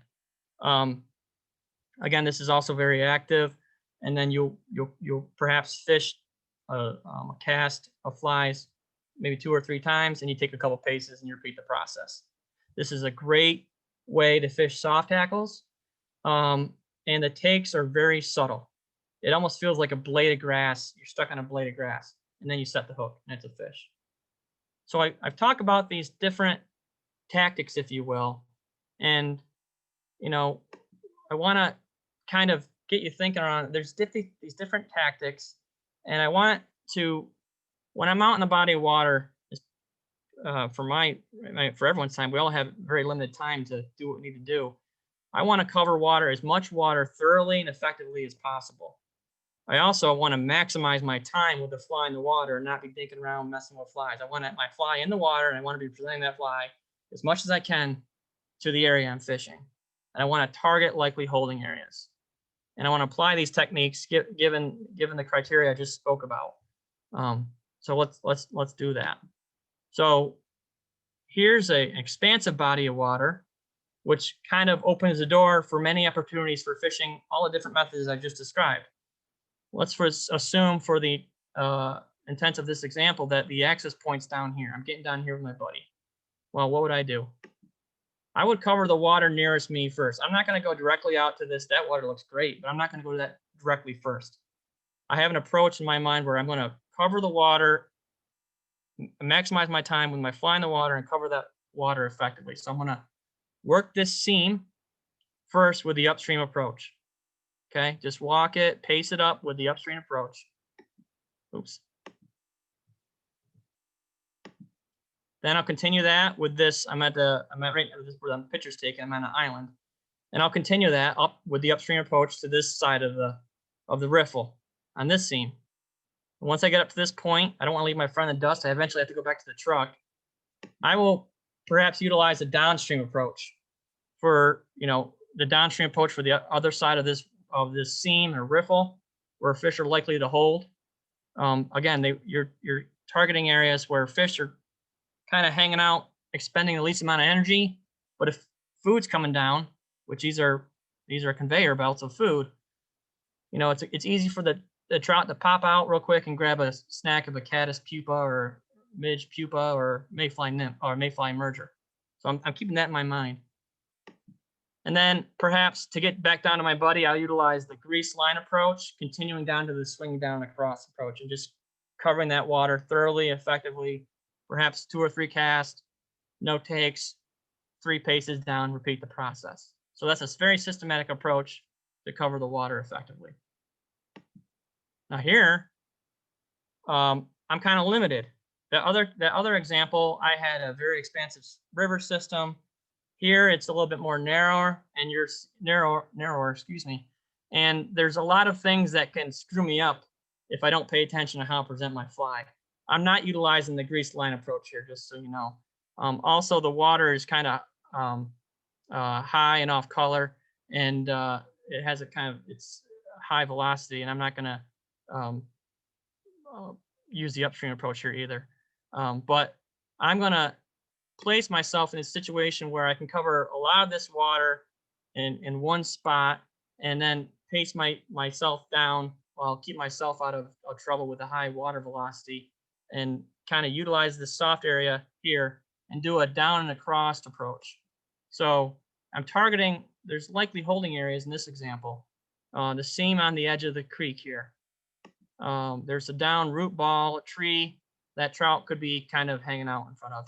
This soft water below me, it could be trout hanging out. So again, I'm going to cast my fly across and then put the appropriate mends to cover this water effectively. And then repeat the process 2 to 3 strides down and do it that way. So those are a couple examples where I systematically say, okay, what approach may be appropriate given the constraints here, and then put those approaches into use. So I talked about the history, I talked about the how and when it may be appropriate, and I want to talk about the gear real quick. So there's nothing special. So an all-around trout rod, 9-foot, 5-weight, medium action, lends itself to wet fly fishing. Also, you're not limiting yourself for a day in the water. So you can also fish your dry flies if you choose to. You can put on your nymphing rig and you're good to go. So that would be my general recommendation. Utilize what you have. There's nothing special here. Key things to be aware of is, I talked about the hatch and where the fish are behaving or what's going on with the level of emergence, the state of emergence. a good recommendation for starting out is a weight forward floating line. The goal is to control the line the best you can for mending purposes. For all intents and purposes, for a lot of our streams locally in Chemung and Steuben County, you'll be good to go for a majority, if not all, of those streams. Reason being is that the head, which is this, let me get my cursor here, which is this piece here. The head of your fly line is thick, and then you have a period of a length of line for your leader, which is about 9 feet long.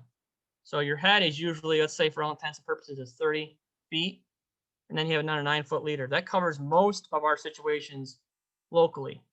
The point in time where that gets difficult, or that the stream gets larger than that, it's going to be very hard to utilize a weight forward line, because there's a length of line after the head called a running line. And a running line is a part of the line where it gets very difficult for the angler to mend, because that diameter of the line is significantly thinner than the head of the line. So just keep that in mind. So, but my general recommendation would be, for most of our trout fishing, a weight forward floating line is a good line to have. But what if we're fishing bodies of water that are greater than that distance? For example, like Big Pine Creek or a tailwater like the Delaware River system, and we're fishing beyond that distance. Well, the double taper floater line may be something worth to consider. If you go beyond that distance, let's say 40 feet, you can still mend effectively with a double taper floating line. And you can also pick up a long line easier. Again, like I said, the mending is easier at greater distances. But my general recommendation for most of our trout fishing, a weight forward floater, you should be good to go. Okay. Also, it also helps to have, if you're fishing a longer line beyond that 40 feet, a longer rod does help with effective mending. So, but that's a little bit more advanced and not necessary for majority of our trout fishing. Okay. Also consider when we might go a little bit deeper in the water column. I'm not seeing the fish behave in a manner where it's indicating they're at the top or near the top. So I usually carry an intermediate line with a sink rate of 1 to 2 inches per second. Okay. And key factors, I observe what's going on in the stream. How are the fish behaving? I also consider the water conditions. So if the water is cold, let's say between 40 and 45 degrees, that's maybe to me saying, okay, they're not active. It's early in the day, perhaps, and I'm going to go down where I think where they may be hanging out, which is perhaps keying on nymphs or nymphs beginning their state as emergers, and start there. Water conditions. If the water's high and off color, I may start low to see if they're going to key on that presentation first. And then if I'm not moving fish, let's say I consider all those factors, but I'm just not moving fish, put on the other weight forward floater. I've had that happen where I've checked the box. I've considered the water temperature. I've considered the fish behavior or lack thereof. They should be feeding on the bottom, but maybe I'm overthinking things and I'm not moving fish. So I'll just put on the weight forward floater and I'll catch fish. So there's some trial and error to it. There's not exact science. I usually carry a spare reel with the appropriate line on it, and I just switch that out and put it on my reel seat. Maybe some folks are thinking, well, why not just weight your fly? Why not just weight your fly with a bead and get that down a little bit? You can, and many people do that. There's nothing against it. Me personally, I think unbeating the fly, and there's a lot of debate around this, I think unbeating the fly is appropriate for mimicking the state of emergence. That's just my personal opinion. I believe it mimics that transcendence appropriately versus a bead. But folks do catch fish on beaded wet flies, and they do that accordingly to get the fly down lower in the water column. So gear, now talking about the tackle. I kind of keep this as simple as possible.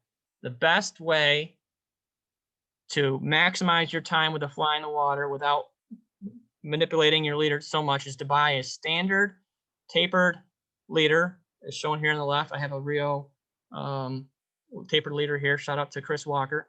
And I utilize that leader. I tie on my first fly at the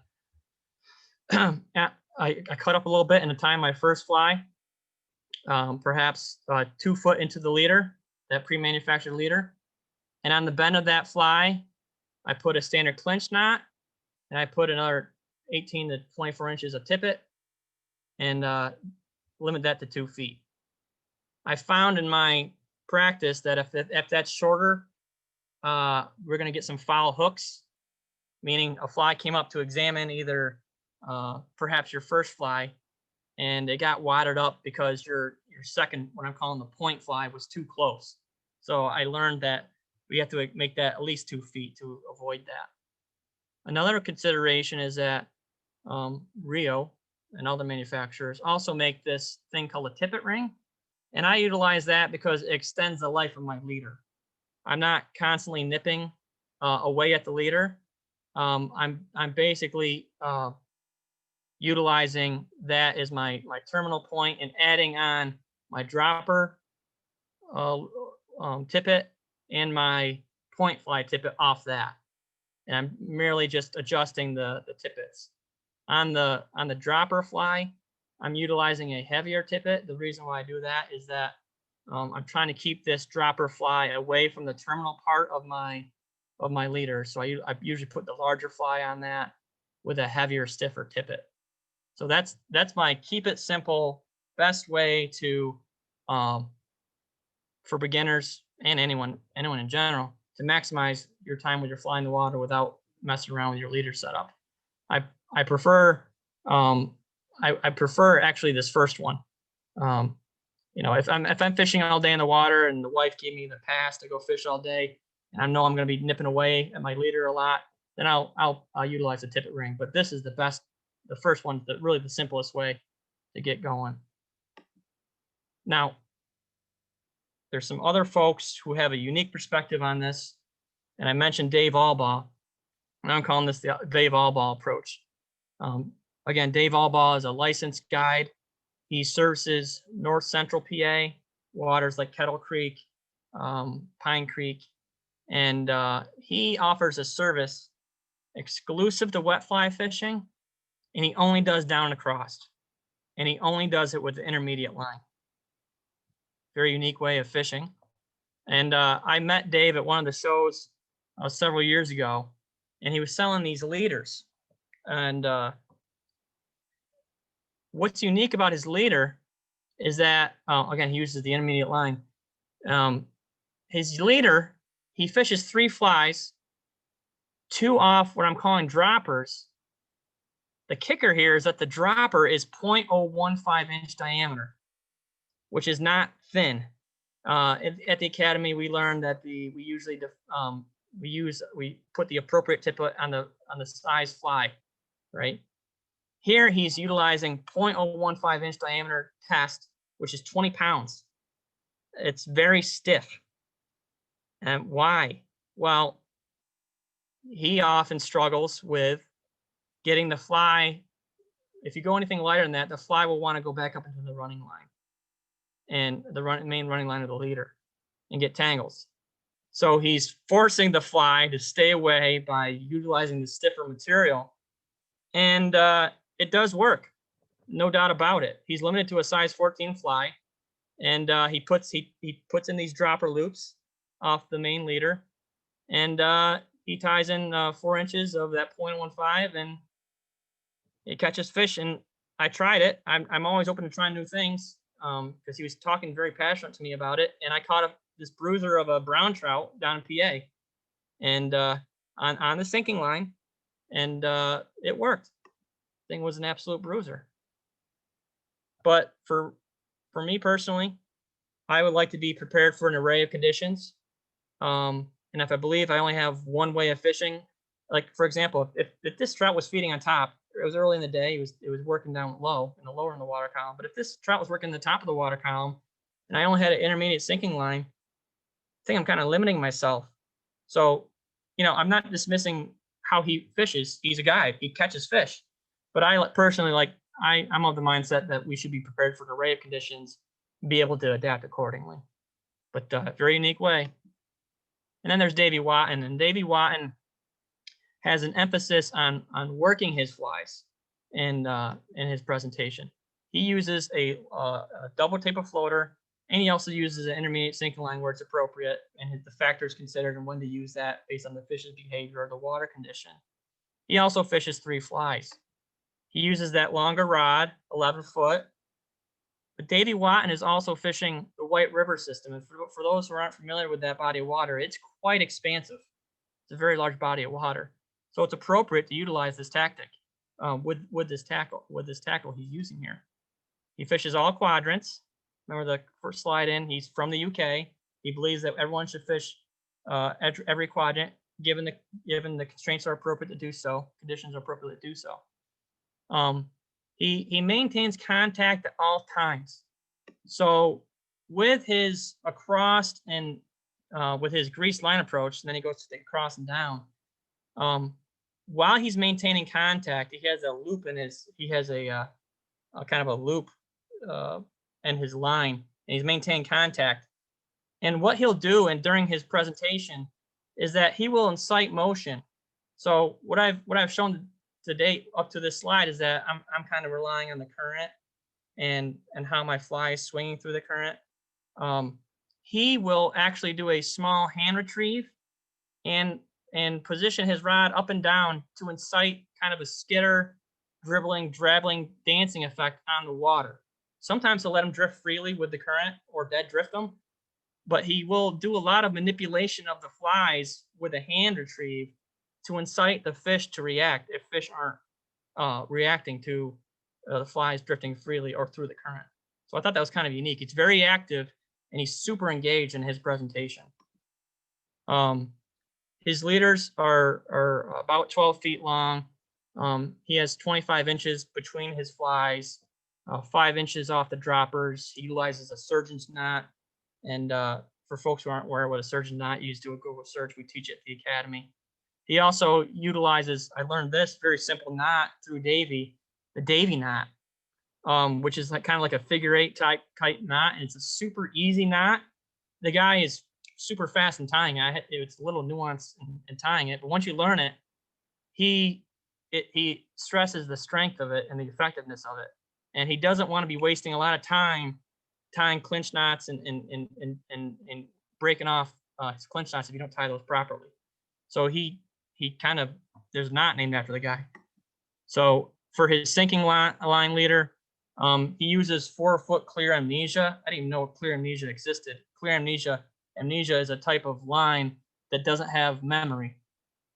I've only been aware of amnesia being red or bright green from fishing on the Salmon River as an indicator. But he uses 4-foot clear amnesia, and he likes it because it doesn't have a memory. And off that, he'll add a straight length of leader to his first fly at 18 to 20 inches from the butt.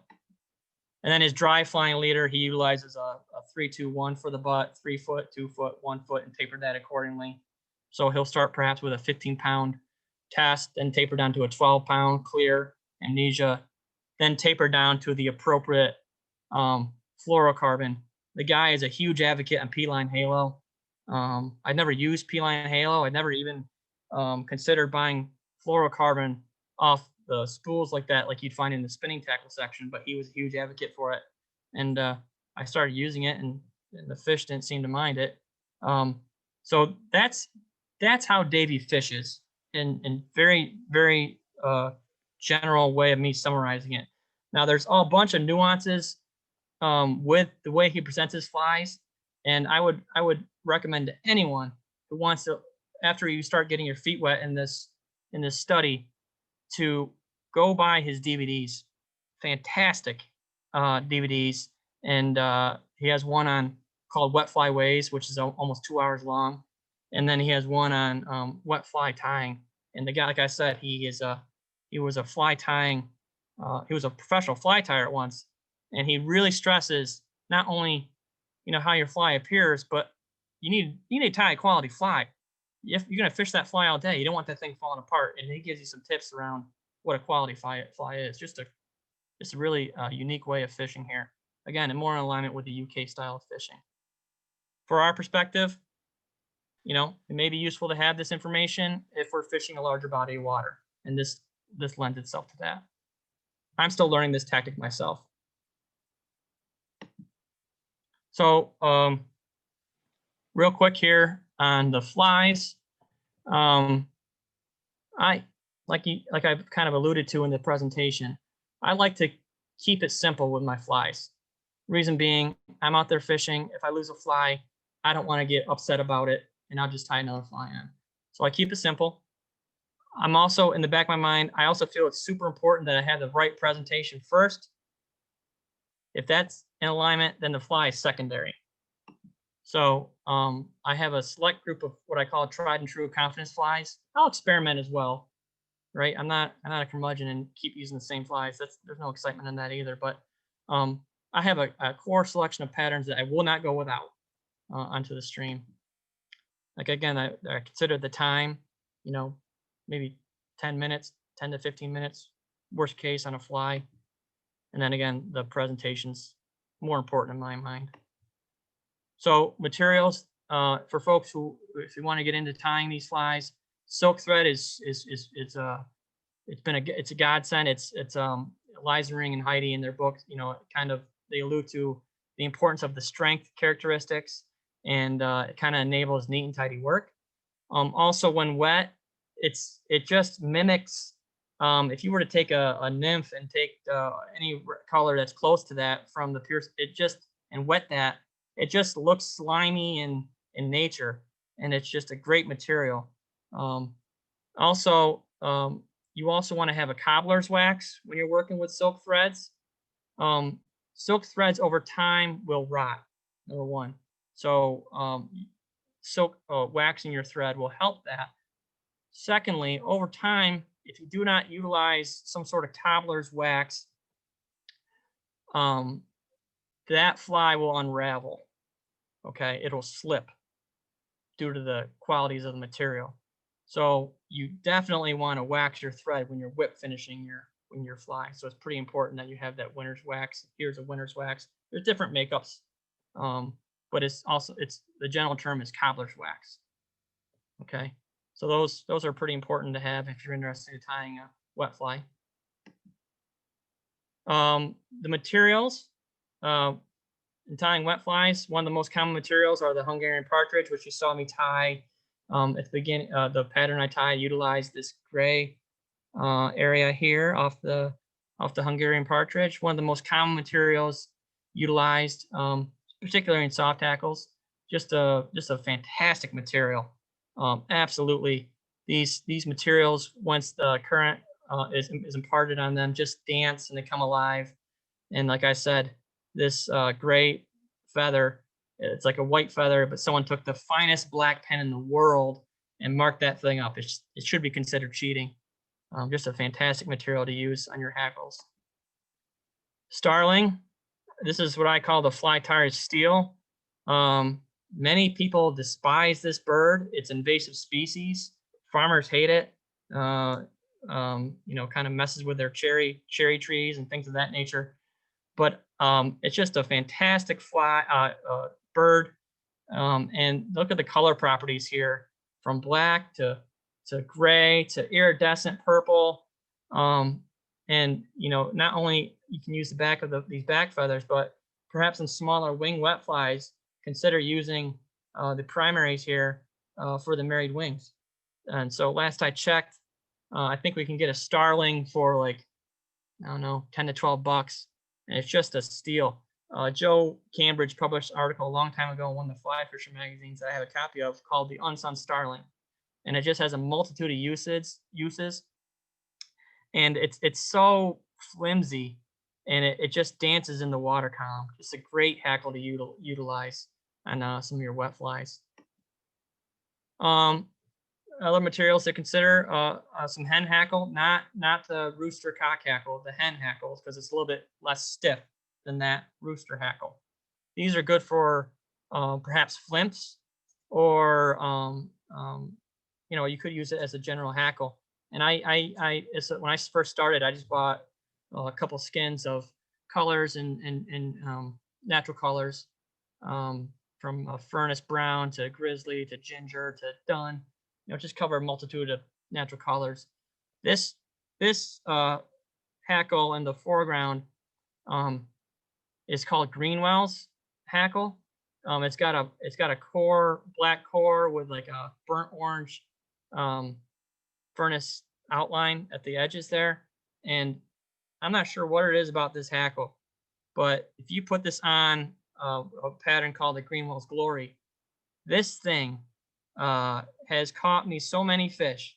And I think it's primarily because of this black core. It looks like perhaps a head of a pupa or mayfly nymph. And it's been absolutely super effective as a hackle on that particular pattern, the Greenwell's Glory.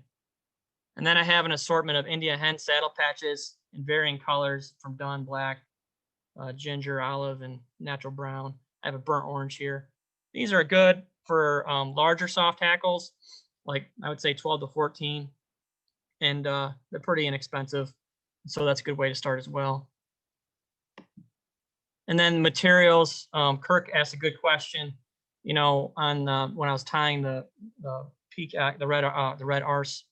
I use natural dubbing, for a lot of my thoraxes on my soft hackles. I tend to have a thorax. Again, the reason being is that I want the hackle, whatever I'm using, to pulse against that, so the hackles don't go flat on the shank of the hook.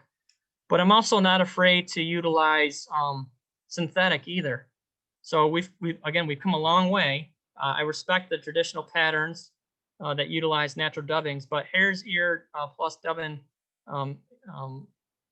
line, hairline dubbing, excuse me, has a couple of natural dubbings that have mixed in sparkle yarn, and I'll use that.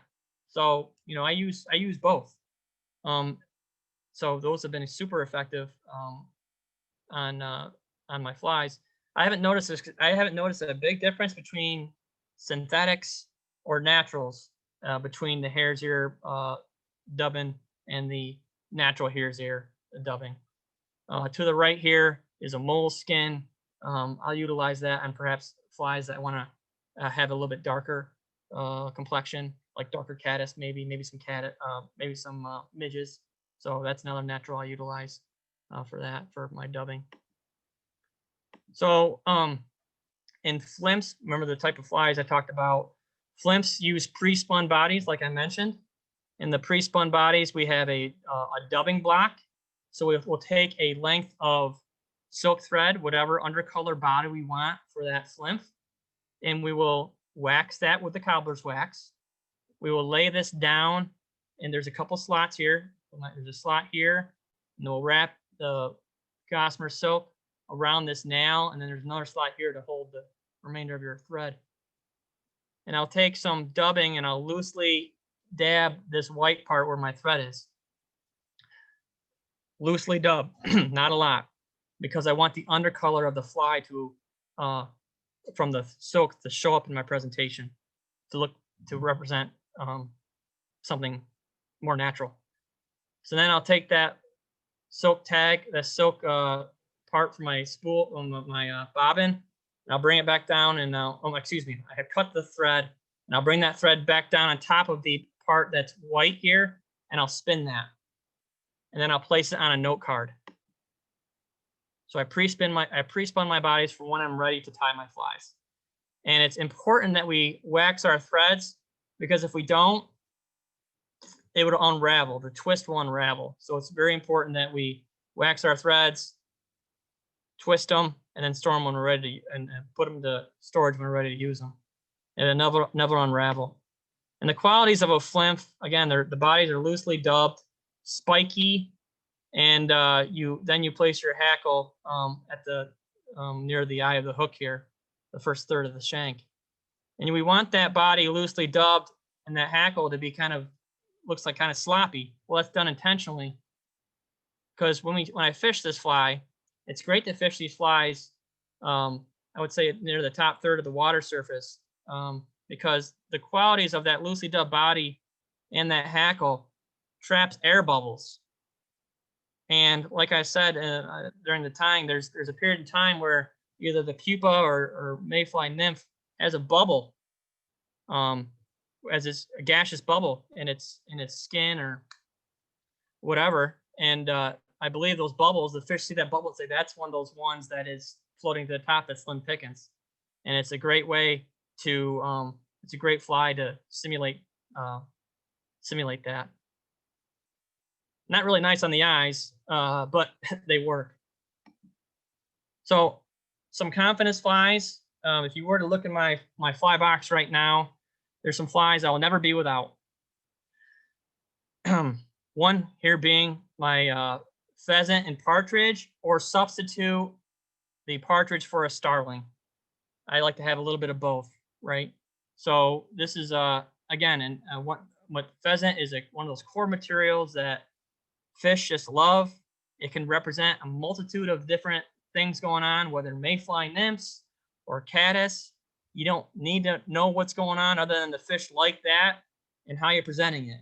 And that's another thing. I was always intimidated by the fact when I was starting out this journey, I don't have enough flies. I don't have enough flies. I don't have the fly that represents that specific mayfly species. I don't. So what do? I learned that's not of utmost highest importance. What's important is size, shape, and color. So you need not have that fly of that exact pattern for that exact mayfly species that's emerging. But if you have something that's close in the ballpark of the size, shape, and color, that's good enough. And are you presenting that correctly? So I found that out just by going out to the field and trying. And I quickly got over that fear. Another one is the March Brown soft hackle. Now, the March Brown is a species of mayfly, but I believe this can imitate more than just that species of mayfly. It's just very general in appearance. It's a lightly dubbed body utilizing hare's ear, natural hare's ear. The undercolor is a hot orange, so you're just getting the silk dirty enough for that undercolor to show up. And then the thorax, and then your Hungarian partridge. It's a great fly. And I rib it with a holographic gold. And then next, partridge, collar partridge, insert color. Insert color of orange, or try olive, try primrose, try claret. That covers you for a multitude of situations that could be going on.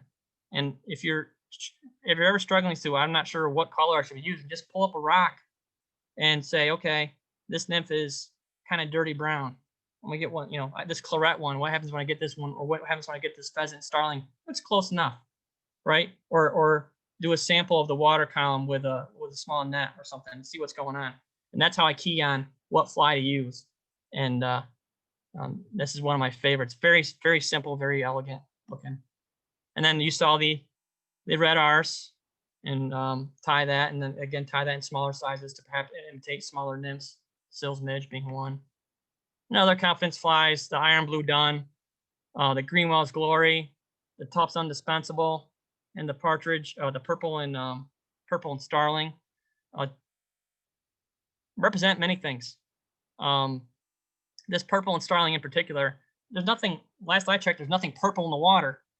But fish like it for whatever reason, whether it's a triggering mechanism or there's something I'm not seeing, fish like it. I find it particularly effective during the summertime when conditions are appropriate to fish the trout in the summertime, that they just go bonkers on that fly. So those are some of my confidence flies. Again, and Kirk made a great point. While I respect the traditional patterns and all the patterns that are referenced in Nimes books and They go back to the old country of UK. We've made a long way in modern materials and synthetics. I believe we should leverage that. And so I'll utilize ice dubs. I'll utilize mylar bodies, vinyl, and SLF, synthetic living fiber, maybe for dubbing, thorax, and that's fun too. Just experiment. And I have a selection of experimental flies in my fly box just in case I want to get curious on the stream. Wing wet flies. I think you may have picked up that I favor soft tackles. I will fish wet flies, wing wet flies. My most successful wing wet flies is early season and as attractors. So I've had great luck with the fly on the right, which is the Wickham's Fancy. Early season, I'm not sure why, but the Browns love that. And on the left, I had great luck with the Peter Ross, which is a very old school fly as well, on rainbows. So I've had best luck though with soft tackles as imitations, and soft tackles as imitators as well. But for my imitations, I utilize soft tackles. And then there's if you're just getting into fishing and you have your favorite pattern, right? Like I started out fishing nymphing and streamer fishing and dry fly fishing. So I took my favorite pattern as I started getting into this, the Copper John.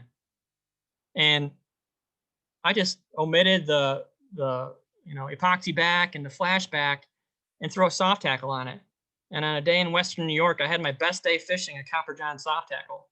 So that's a relatively new fly, or I just added a Hungarian partridge tackle. So take your favorite fly, put a Hungarian partridge on it. I bet you'll catch fish.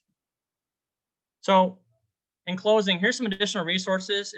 If this interests you, I would highly recommend Sylvester Nemeth's books. They're just very, very good, simple, elegant books on getting started on fishing wet flies. Dave Hughes' book is a good book. It kind of culminates all these different knowledge resources throughout history and time, and he puts it within his perspective and revisiting with the authors that kind of brought this to prominence. Wet fly, wet tying and fishing. Roger Fogg, an Englishman, more relevance on the UK style of fishing and the flies, but it's still a really well done book. Great pictures. This book, Slackline Strategies for Fly Fishing, not necessarily tied to wet flies, but it stresses the importance, which was a major thing for me, on how I'm presenting my wet flies. It does stress the importance of mending and the different tactics of mending. I would highly recommend this, even though it doesn't relate to wet fly fishing directly. It relates to presenting your flies, which is, like I said, very important. I say that's the most important aspect versus the type of fly, versus the fly you're presenting. And then I mentioned DVD wet fly ways with Davey and wet fly tying. The patterns, they're good, but he gives great insight that can be applied to all your fly patterns on building a quality fly. And then lastly, Facebook, Wide World of Wet Flies. Type that into, if you have access to Facebook, type that into the Facebook search engine and join that site. The amount of knowledge on that site, John Shainer's on that site, Davey Watten's on that site. There's a slew of many other people around the world on that site. If you have any questions, it'll be answered immediately. And they've been very open to folks such as myself who are just getting into the advanced ways of fishing, to helping, giving me a resource to tickle that itch. So that's a great resource. I covered a lot here, and I hope I didn't bore you, but I hope I helped or incited some curiosity. So hopefully it wasn't a snoozer. Does anyone have any questions or comments? So, Matt, I want to thank you.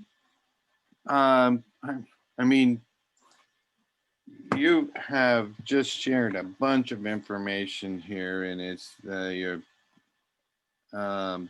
great stuff. So thank you so much. Yep. I want to pass along some comments here from our Facebook crowd.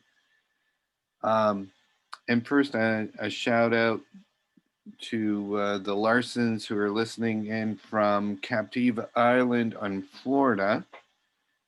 And we have some others that are on the virtual meeting, including folks in Buffalo and other places. So it's great to have you. So Eric Masterberti passed along a comment that I think is bears mentioning, is folks who are interested in wet flies should look up Mike Hogue. He's one of our club members, and he runs a online fly shop called Badger Creek Fly Tying. And Mike is a super knowledgeable guy on wet fly materials. And he carries a lot of unique materials for wet flies and soft hackles. And so he's a resource that folks in the club should tap into and realize he's kind of a local guy, but he's seen really all over the country as a source for wet fly materials. And also John Lively just really finds the whole, the book that you talked about at the end on slackline strategies is really, really helpful in his fishing. Yeah. Are there any other questions, either from the Facebook crowd or the Zoom crowd? I'm kind of mindful of the time, and I'd like to move on to the raffle if we could. But if you've got a burning question, please ask it now. I have a question. Matt, how much have you ever used that 3-fly Wotan setup? And does it have any particular advantages over the simple single and swing? Yep. So is that Steve Harris? I have. So it's not conducive, I would say, for beginners. And here's why I say that. There's a lot of emphasis on the casting of that cast of flies. And if we do things where we accelerate our fly rod too quickly, you're going to be spending more time untangling your flies than fishing, right? So I have utilized that method. I have learned when I'm employing that method, I need to slow down a little bit and open my loops up in my cast, which has been a little bit of a learning during that. However, the advantage in fishing 3 flies is that I can cover a range of possibilities to figure out what the trout are eating. Perhaps a dark fly, a fly that's lighter color, or perhaps an attractor. And so that does have an advantage.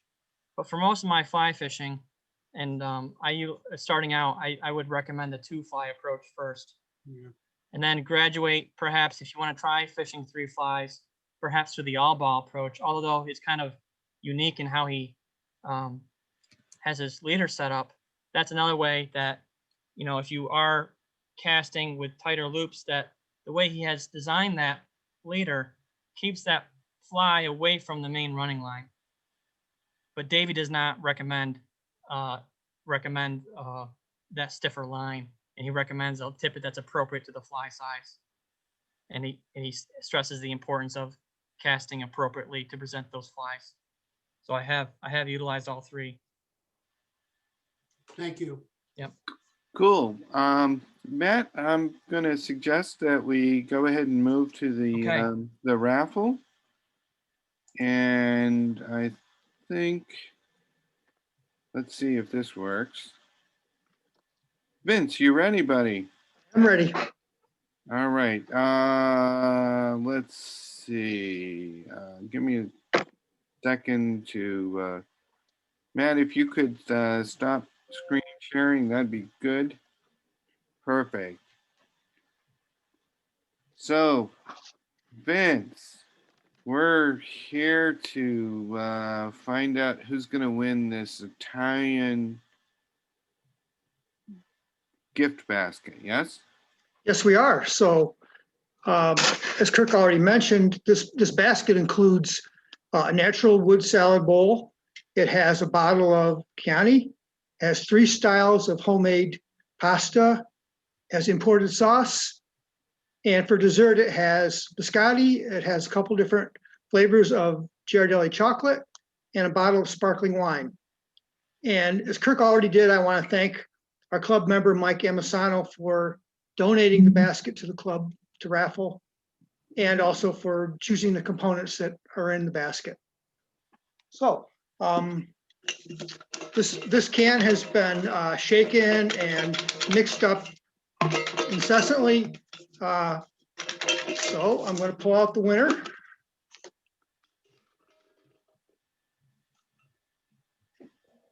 And the winner is Margaret Fisher.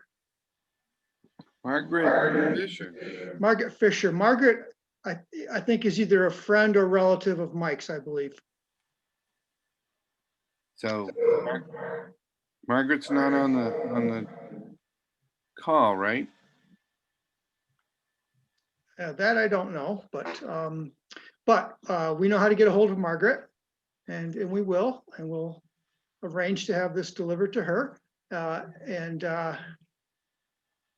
we'll definitely take care of that. So congratulations to Margaret, and thank you everybody for that bought tickets for helping us out with this fundraiser. We really appreciate it, especially during this time of COVID when we're not doing some of our other fundraising. So that's all I have. So back to you, Kirk.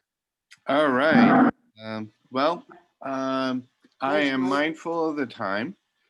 I'd like to thank everybody for joining us tonight. I want to send another thank you to Matt for just an amazing information-packed presentation. I thank you all for supporting the club and your continued support through the fundraising. And lastly, encourage all to check out the website and connect in with the Leon Chandler fundraiser, which is tomorrow evening, which also includes, I think, 4 different fly tying demonstrations. So that's a real opportunity for us to do, and that will be done virtually. So with that, let me wish you all a good evening. Thank you again, and we will see you next month in January when Tim Flagler will be presenting on trout spay. With that, happy holidays, Merry Christmas, and that's it for tonight. Merry Christmas. Good work, Matt. Very good. Nice job, Matt. Awesome. Thanks. Yeah. Yes, very good. Thank you, buddy. Yep. Take care, everyone. Have a good night. Yeah. Merry Christmas. Thank you, Matt.